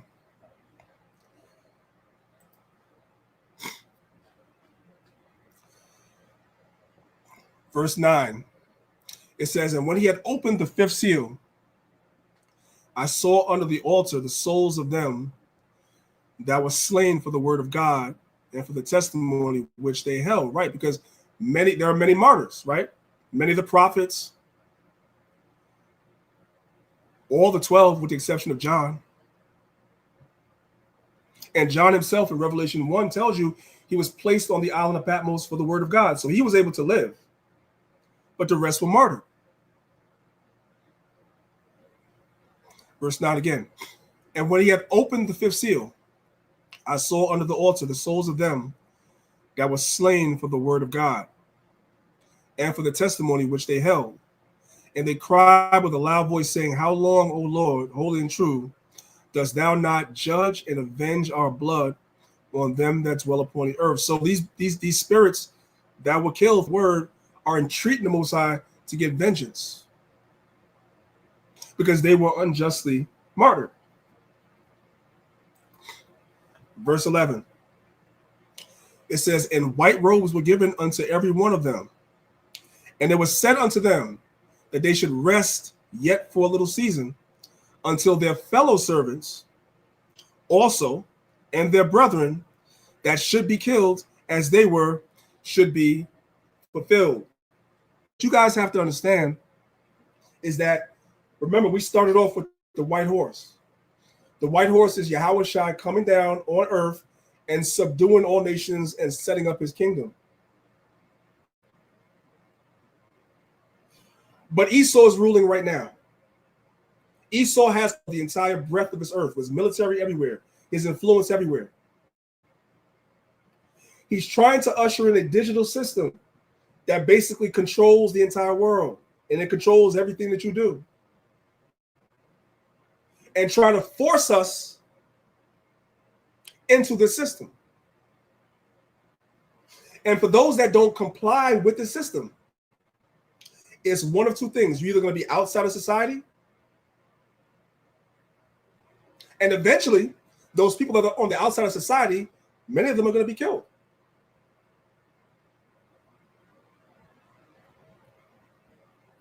So we have to consider these things when we're doing this work. The Bible says through much tribulation, we're going to enter into the kingdom. Esau is not going down without a fight.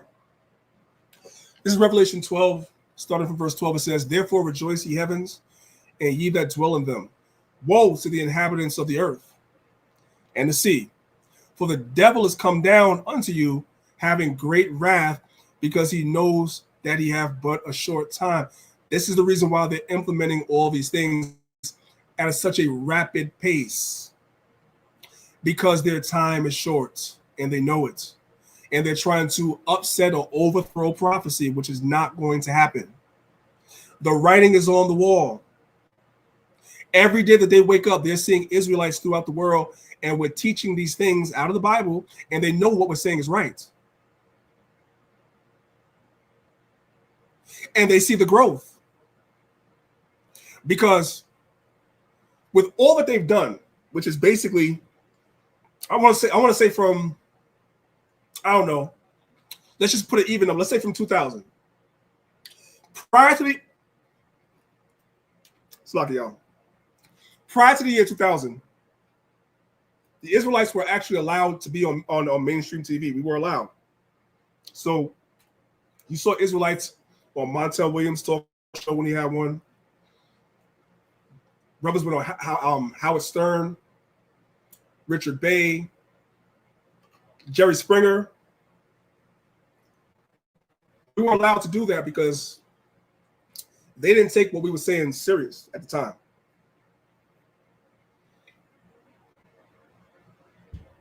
But because they didn't take us serious, that gave us an opportunity to grow, because they weren't really paying the movement any mind.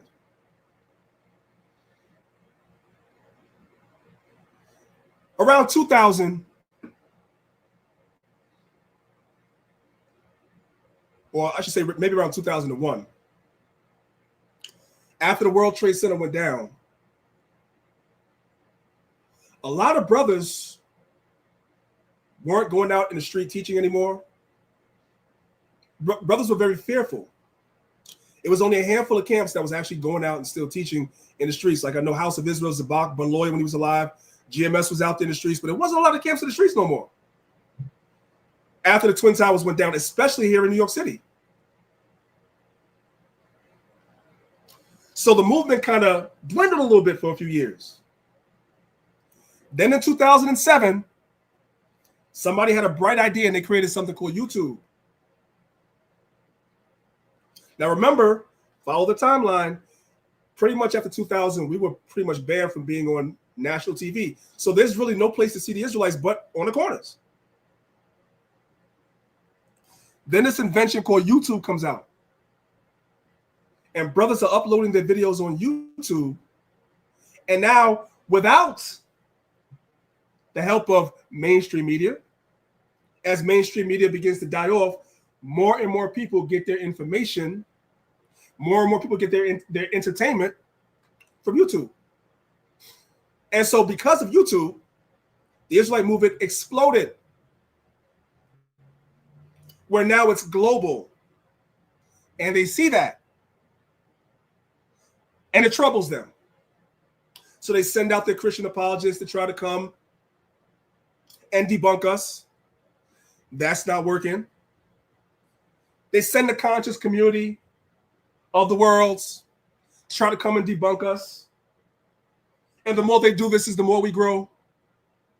They try to defame us and say that we shot up some daggone small hat supermarket in New Jersey. Comes out that was a lie. And the movement keeps growing and growing and growing, just like the Bible said it would.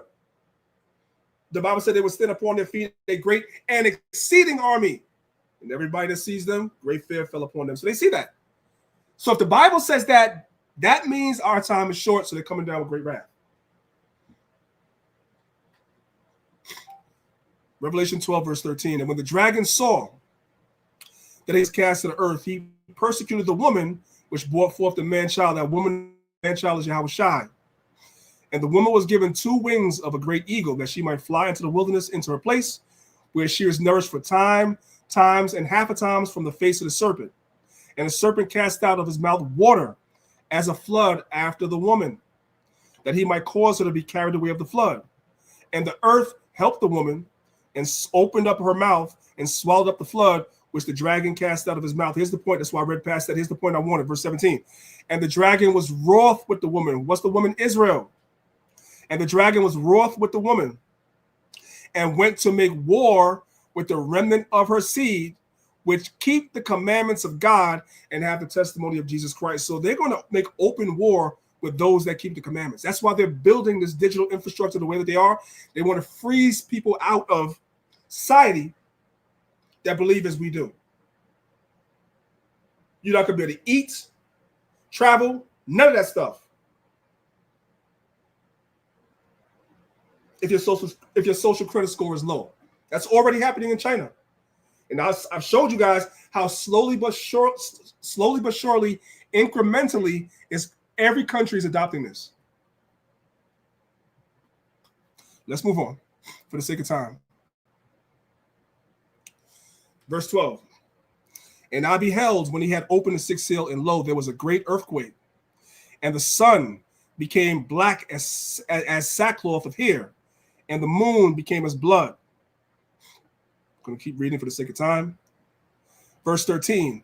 And the stars of heaven fell unto the earth, even as a fig tree casteth forth her untimely figs, when she is shaken of a mighty wind. That mighty wind is the nuclear destruction. Real quick, let's go to the book of Isaiah 34. It says, come near ye nations to hear, and hearken ye people. Let the earth hear, and all that is in the world, and all things that come forth of it.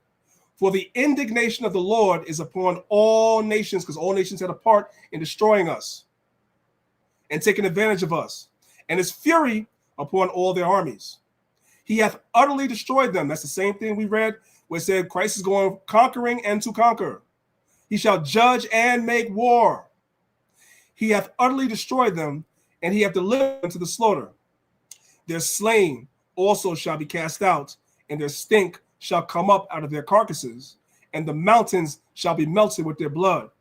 And all the host of heaven shall be dissolved, and the heavens shall be rolled together as a scroll. That's that mushroom cloud.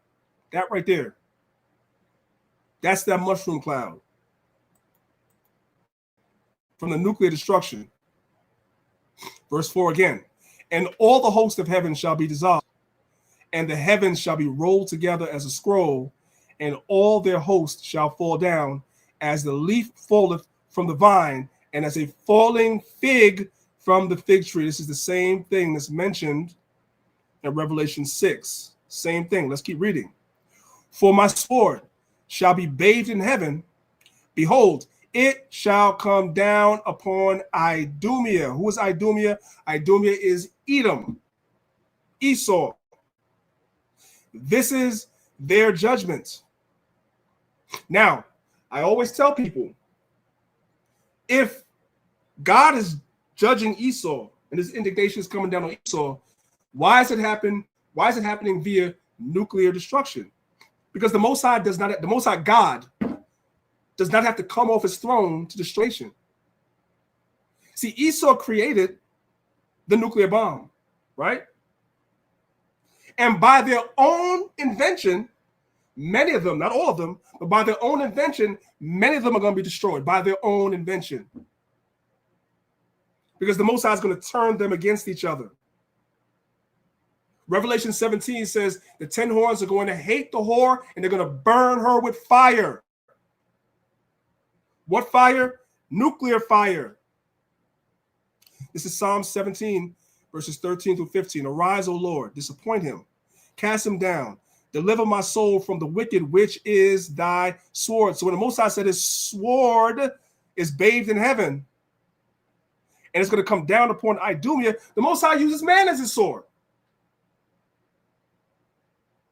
The Most High can use a man as a sword. Esau created this bomb, and they're going to use it against each other. That's what's going to happen. Verse 5, for my sword shall be bathed in heaven. Behold, it shall come down upon Idumea and upon the people of my curse, because Esau is the people of the Most High's curse to judgment. The sword of the Lord is filled with blood. It is made fat with fatness, and with the blood of lambs and goats, with the fat of the kidneys of rams. For the Lord hath a sacrifice in Basra and a great slaughter in the land of Idumea. Let's move on.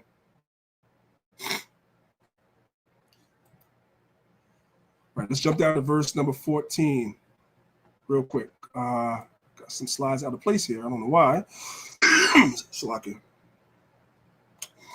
go down to verse number 14. This is Revelation 6:14. It says, and the heavens departed as a scroll when it is rolled together, and every mountain and island were moved out of their place. So that's the same thing Isaiah said in Isaiah 34 and verse 4. So this is a prophecy mainly speaking about Most High destroying Esau. Because Esau is, with America mainly, being the top nation on this earth when it comes to its military, right? When it comes to all its central banks that are run by them in Israel. They're the top nation at the moment. But that's going to change. Verse 15. And the kings of the earth and the great men and rich men and chief captains and mighty men and every bondman and every free man hid themselves in dens and in the rocks of the mountains. What is this talking about? At the time these missiles are shot, when this destruction is coming, a lot of Edomites are going to go down into these underground bunkers that they built. They're not spending millions and millions, maybe even billions of dollars to build these facilities to not use them. They're not spending millions and billions of dollars because the Bible is a fake book. They're spending millions and billions of dollars, brothers and sisters, because they believe the Bible, and the Bible speaks about this destruction, and they're going to try to hide from it. Armed security patrol the entrance to a doomsday bunker that's reserved for the wealthy elite, and sales are booming. These 16,000-pound doors lock you inside. We're heading deep below the surface of the earth into an underground bunker like no other. We are in a typical full-floor residential unit, and even though we are more than 100 feet underground right now, you can see that it's certainly not a claustrophobic area. 12 luxurious condos exist here with fireplaces, high-end appliances, jacuzzis, even windows. Yes, windows. High-definition TVs broadcast a live feed of the outside world right into your living room. The price tag for this 3-bedroom, 2-bath condo, $2.3 million. Common areas include a movie theater, rock climbing wall, and shooting range. There's even a farm that grows all the fresh fruits and vegetables you'll need. This could grow up to 70 different species of plants. Armed security patrol the entrance. So you guys saw that? They're building these things because they understand dark sayings. They understand prophecy. They know what's coming. Let's go to the next one. Armed security patrol the entrance to a... When we drove through this locked gate in rural Indiana, we never could have imagined what was deep beneath the ground. Open sesame. A massive underground bunker, big enough to comfortably sleep 80 people, with all the luxuries of home, plush sofas, a top-of-the-line kitchen, even video games. 80 people, everybody should be able to get a shower right now. We're looking for more mechanical skills. The luxury bunker is California businessman Robert Vecino's creation. He owns Vivos, what he calls the largest survival community on Earth. That's a functional door. And while it looks nice, it's all about survival from a natural or man-made disaster. Bomb blast doors, generators, water filtration. But we have a couple of these. They're prepared. And these underground bunkers are NNA. If you don't know what NNA is, there's no niggas allowed. I'm just saying. For just about anything. If there was a tsunami and this entire area was underwater, how would you stay alive? Pray. No. we Okay, yeah, so what no, else? we designed the shelter to be sealed up like a submarine. Vecino says there's enough gas, food, and supplies to last a year. There's even a grow room to farm vegetables. It's prepping for doomsday with a luxurious twist. They're super comfortable. You will have your best night's sleep here. We're spending the night. I'm on the bottom bunk. My producer Allison is up on the top bunk. It's very, very quiet in here. And when you turn the light off, it's pretty much pitch black. All right, so I just woke up. It was, I guess, kind of cozy sleeping, but also a little bit like sleeping in a dungeon, I would say. I think people see Mark Zuckerberg building this bunker in Hawaii, and the government builds bunkers, and other rich people build bunkers, and they wonder, what do these people know that we don't know? They know a lot. Okay.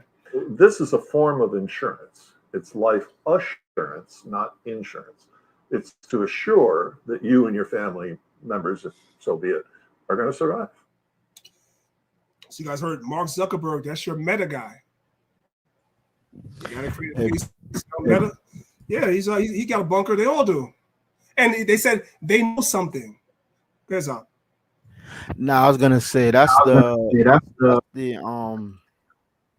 Temu version of the underground bunkers, priest. That's the what do they call them? The trailer park trash version, right?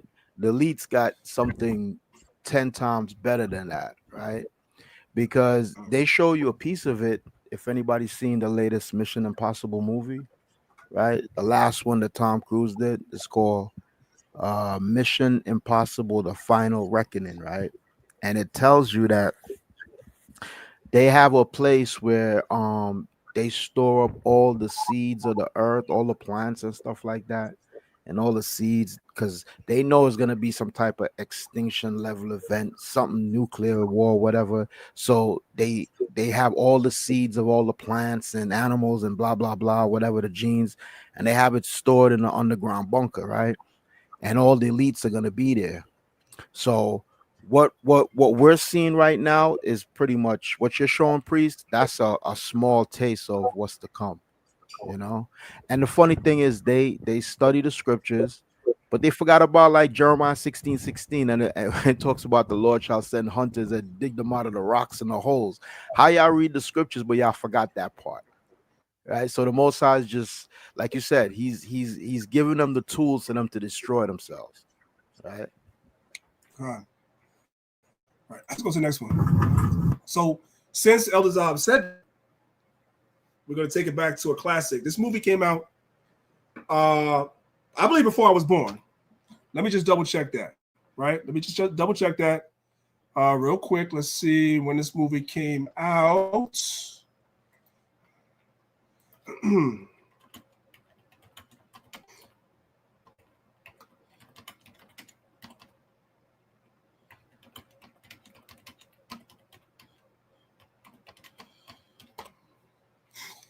Oh, it came out in 1970. That's definitely before my time. So the movie's called Beneath the Planet of the Apes. It came out in 1970. So many of you brothers and sisters are aware of the revived version of the Planet of the Apes. Over the last maybe 10 years, they've made some newer movies.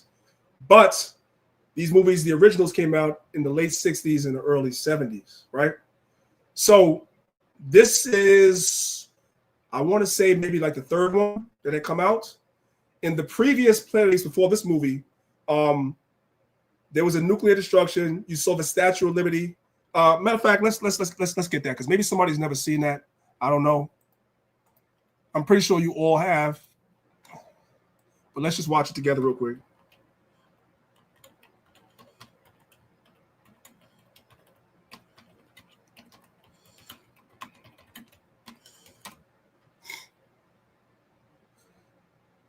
Right here. So it's brief. Hopefully you guys, oh, you know what? Let me stop sharing because I already know what's going on. I already know what's going to happen. Y'all going to say y'all can't hear it. So I'm going to stop sharing just for 1 second. I'm going to share again. Stop sharing. Okay, now I'm going to share again. And this time I'm going to share it with the audio. Boom. Okay. Hopefully you guys can see this. Let's go ahead and let's play this real quick. I want to play the quick one.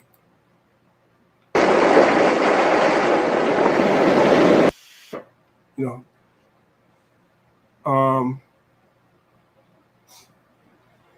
you guys can see this is Planet of the Apes from 1968. And this is the ending, right?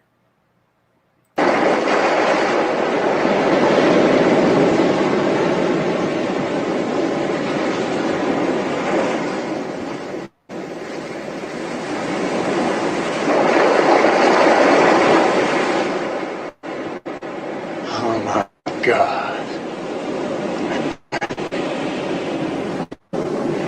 I'm home. All the time. We finally really did it. You maniacs! You blew it up! Oh, damn you!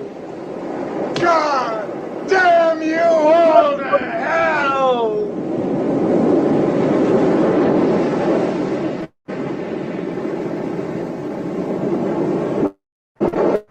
Because Esau understands dark sayings. You guys see that? They understand dark sayings. They know what time it is.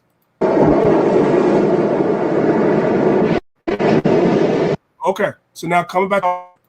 You guys saw that. Come back to the PowerPoint real quick. Let's come back. So in the year 1970, the sequel comes out called Beneath the Planet of the Apes. So the idea that Esau thinks we're too stupid to realize is the apes is us, the Israelites. We're ruling. And after that destruction, you had a lot of white folks that was hanging out underground, like we're seeing in these bunkers. They give it to you through Hollywood as entertainment. And you look right past it, but they're showing you scripture because they understand dark sayings. They understand prophecy.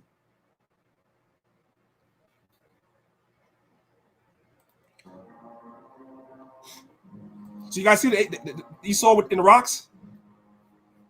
Your God didn't save you, did he? Huh?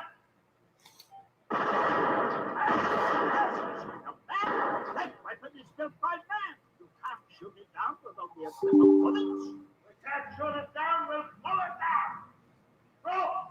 Back and tackle! Yes! You don't know what you're doing now. It'll kill us all. I'm just kind of fast forwarding it, but you see Esau in the rocks and stuff like that, yeah. Hey, priest, all we see is the still shot of the Planet of the Apes. Oh, you do? Wait, did I share the screen again? Nah, we're still seeing the still shot of Planet of the Apes. I repent. I do believe in the gospel, y'all. I do believe in the gospel. Hey, Thank while you. you lining that up, I just want to say this is how you know we are the children of the Most High, because we don't have no money for no damn bunkers, bro. We ain't got no money for all of that. So who gonna deliver us? How we gonna get saved? You know what I'm saying? So that's where your faith comes in, because if you don't, like the priest said, what's it called? They got an NNA, no Negroes allowed. Yeah, All you so-called right-wing people, what's his name, Sheriff Tatum, and all of you got your head up the white man behind, thinking they're gonna let you in. What's them twins called? You know what I'm talking about? Hodge twins. Yeah, got your head up the white man's rear end, thinking that they're gonna let you into their utopia. When this thing go down, is every man for himself. The scriptures tell you that all nations shall go back to their own; they shall cleave to their own. So, listen, man. Go ahead, please. Lock it. Let me know if you can see my screen. You can see it? Khan out of one. Now we see Planet of the Apes. Yeah. Right. So this is called Beneath the Planet of the Apes. So this is after the destruction. You have a lot of white folks that's hiding out underground. This is literally what the movie is depicting is what Esau is trying to do, not realizing Esau is literally fulfilling prophecy, whether they realize it or not. The apes are supposed to be us. Look at the Edomites in the rocks.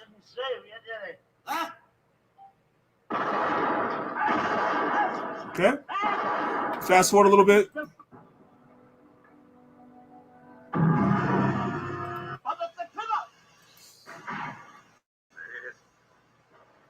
You guys get the idea, right? I don't have to play the whole thing, but basically they show you these things in movies a long time ago because they understand exactly what's getting ready to take place.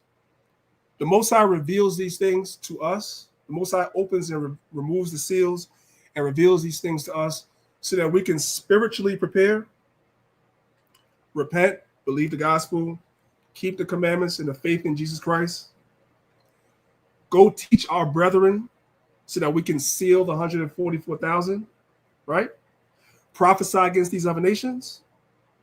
And also encourage brothers and sisters to build your faith.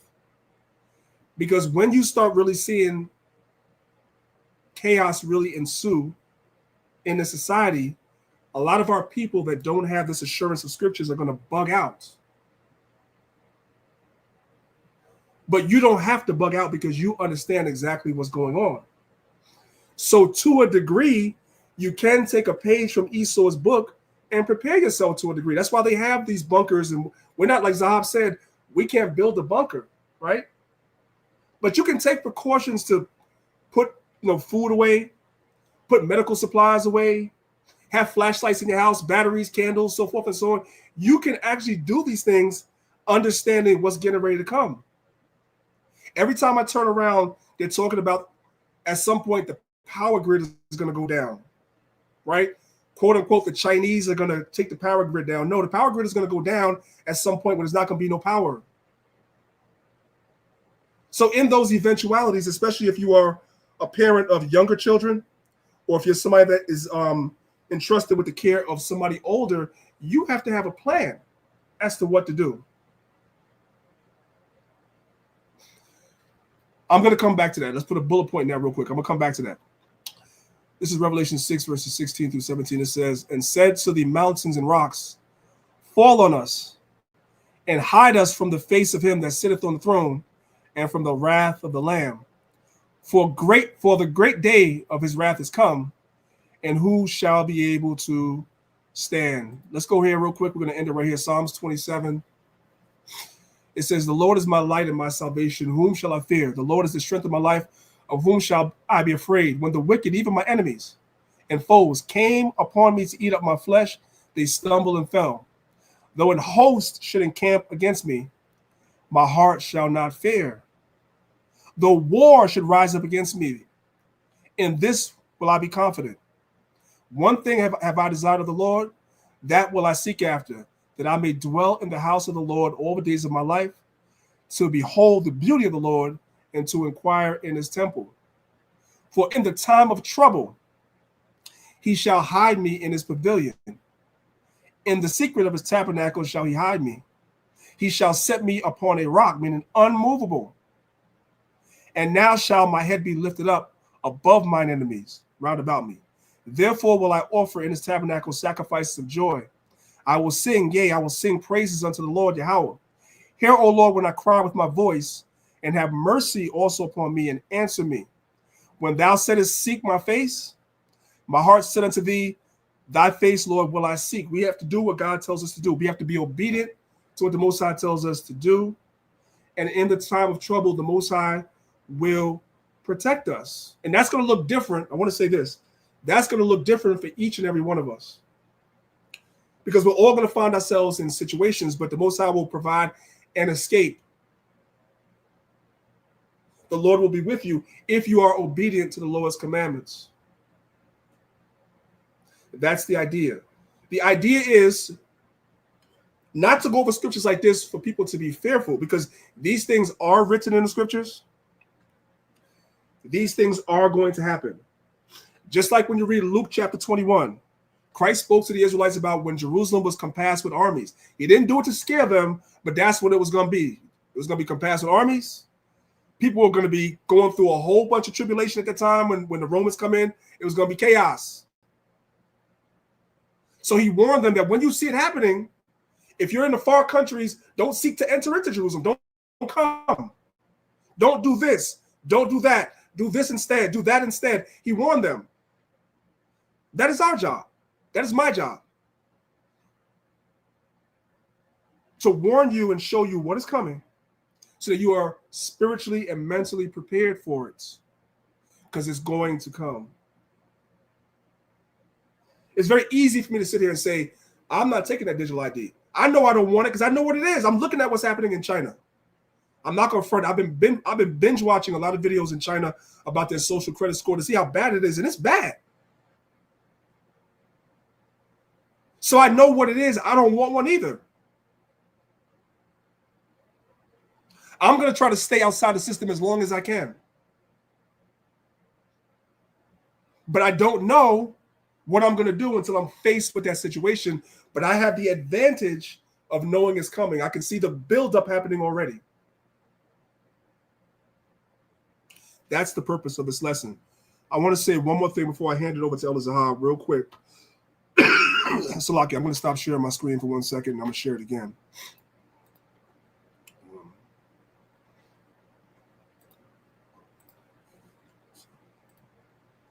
You guys just give me like 1 second. Let me open up another screen here. Okay.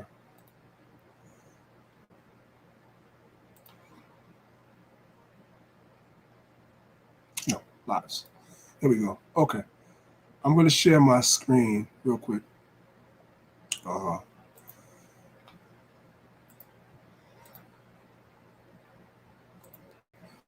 Oops.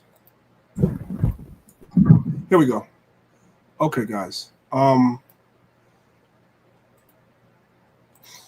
This is one of my YouTube channels, Maccabees TV. So you guys can see these are all the lives. I clicked the tab that says live. These are all the lives that we did, right? Now, last Sunday, this is last Sunday, it says 5 days ago, we did a lesson called How to Sustain Yourself During Chaotic Future Events. If you're someone that doesn't have a plan and you don't know where to start, I'm going to advise you guys on your own time, when you have time, to come and watch that video. Okay? And also the information that's in that video is going to be posted on our website, which is thelionsofisrael.com, as well as Grassroot Botanicals and other websites as well. But it'll be on our website. I would definitely suggest you brothers and sisters go and look at that lesson because it's very, very good information in there. Nobody's judging you if you don't really have a plan or an idea or know where to start. But I will judge you if you don't at least put yourself in a position to learn those things. You know what I'm saying? So that being said, Zahab, if you want to say anything, the floor is yours. And excellent class, priest. Excellent class. If I could, I just wanted to go into Luke 21. You touched on it, right? I wanted to go to verse 25 to 26, right?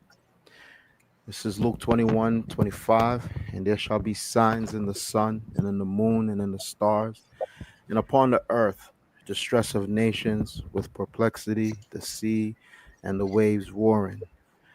Verse 26, men's hearts failing them from fear and for looking after those things which are coming on the earth, for the powers of heaven shall be shaken. It's exactly what the priest was going into when we see a lot of destruction coming on this earth. And the Most High is going to give Esau certain powers, right? So they could do certain things to deceive the people. All this is playing into the Most High's prophecy. So the Most High give them certain wicked inventions and certain wicked things so they could bring about certain things, but they're just going along with his master plan, right? The most important part is verse 27. Salaki, you want to say something, priest? No. Verse 27, and then shall they see the Son of Man coming in the cloud with power and great glory. And when these things begin to come to pass, then look up and lift up your heads, for your redemption draweth nigh. That's what I wanted to illustrate and harp on. When you see these things and when we're going through all these hard times and tribulation, right, just know that our redemption is going to draw nigh. We're closer to the end, right? We're closer to the end, and we just got to hold on. We got to hold on to the end. It's almost like a marathon where we have to. A marathon is something where it's not about speed, it's about endurance. That's what we got to do. We got to take preparations, like what the Apostle Paul said. We got to be like a man ready to run a great race. We got to take preparations, gird up our loins, and just one foot in front of the other. Right? When you see they cut off SNAP and EBT, and the shutdown is going into what, the 39th, almost 40th day now, right? These things we know, yeah, this got to happen. One foot in front of the other. Got to keep going, right? Because we know we got the inside playbook. We saw last week. We're like inside stock traders. We know what's going to happen before it happens. So gird up our loins, know that our redemption draws nigh. With that, say shalom. All right, brothers and sisters. Well, we appreciate you, brothers and sisters, being here as always. Much love to each and every one of you. If you guys have not hit the like button, make sure you guys hit the like button. Subscribe to the YouTube channel, and if it be the Lord's, we'll be back here again next week at 10 a.m. Eastern Standard Time. And yes, guys, tomorrow at 5 p.m., the same YouTube channel, we're going to be having a class tomorrow again. Tomorrow at 5 p.m. And let me get the name of the class. The name of the class is What Exactly Are We Eating? Our daily bread is defiled. So be sure to be here tomorrow, 5 p.m. Eastern Standard Time if you are able. It is your brother, Priest Daniel, representing Lions of Israel, Maccabees TV. If you're watching and you have not hit the like button, repent, believe the gospel. With that, I say shalom.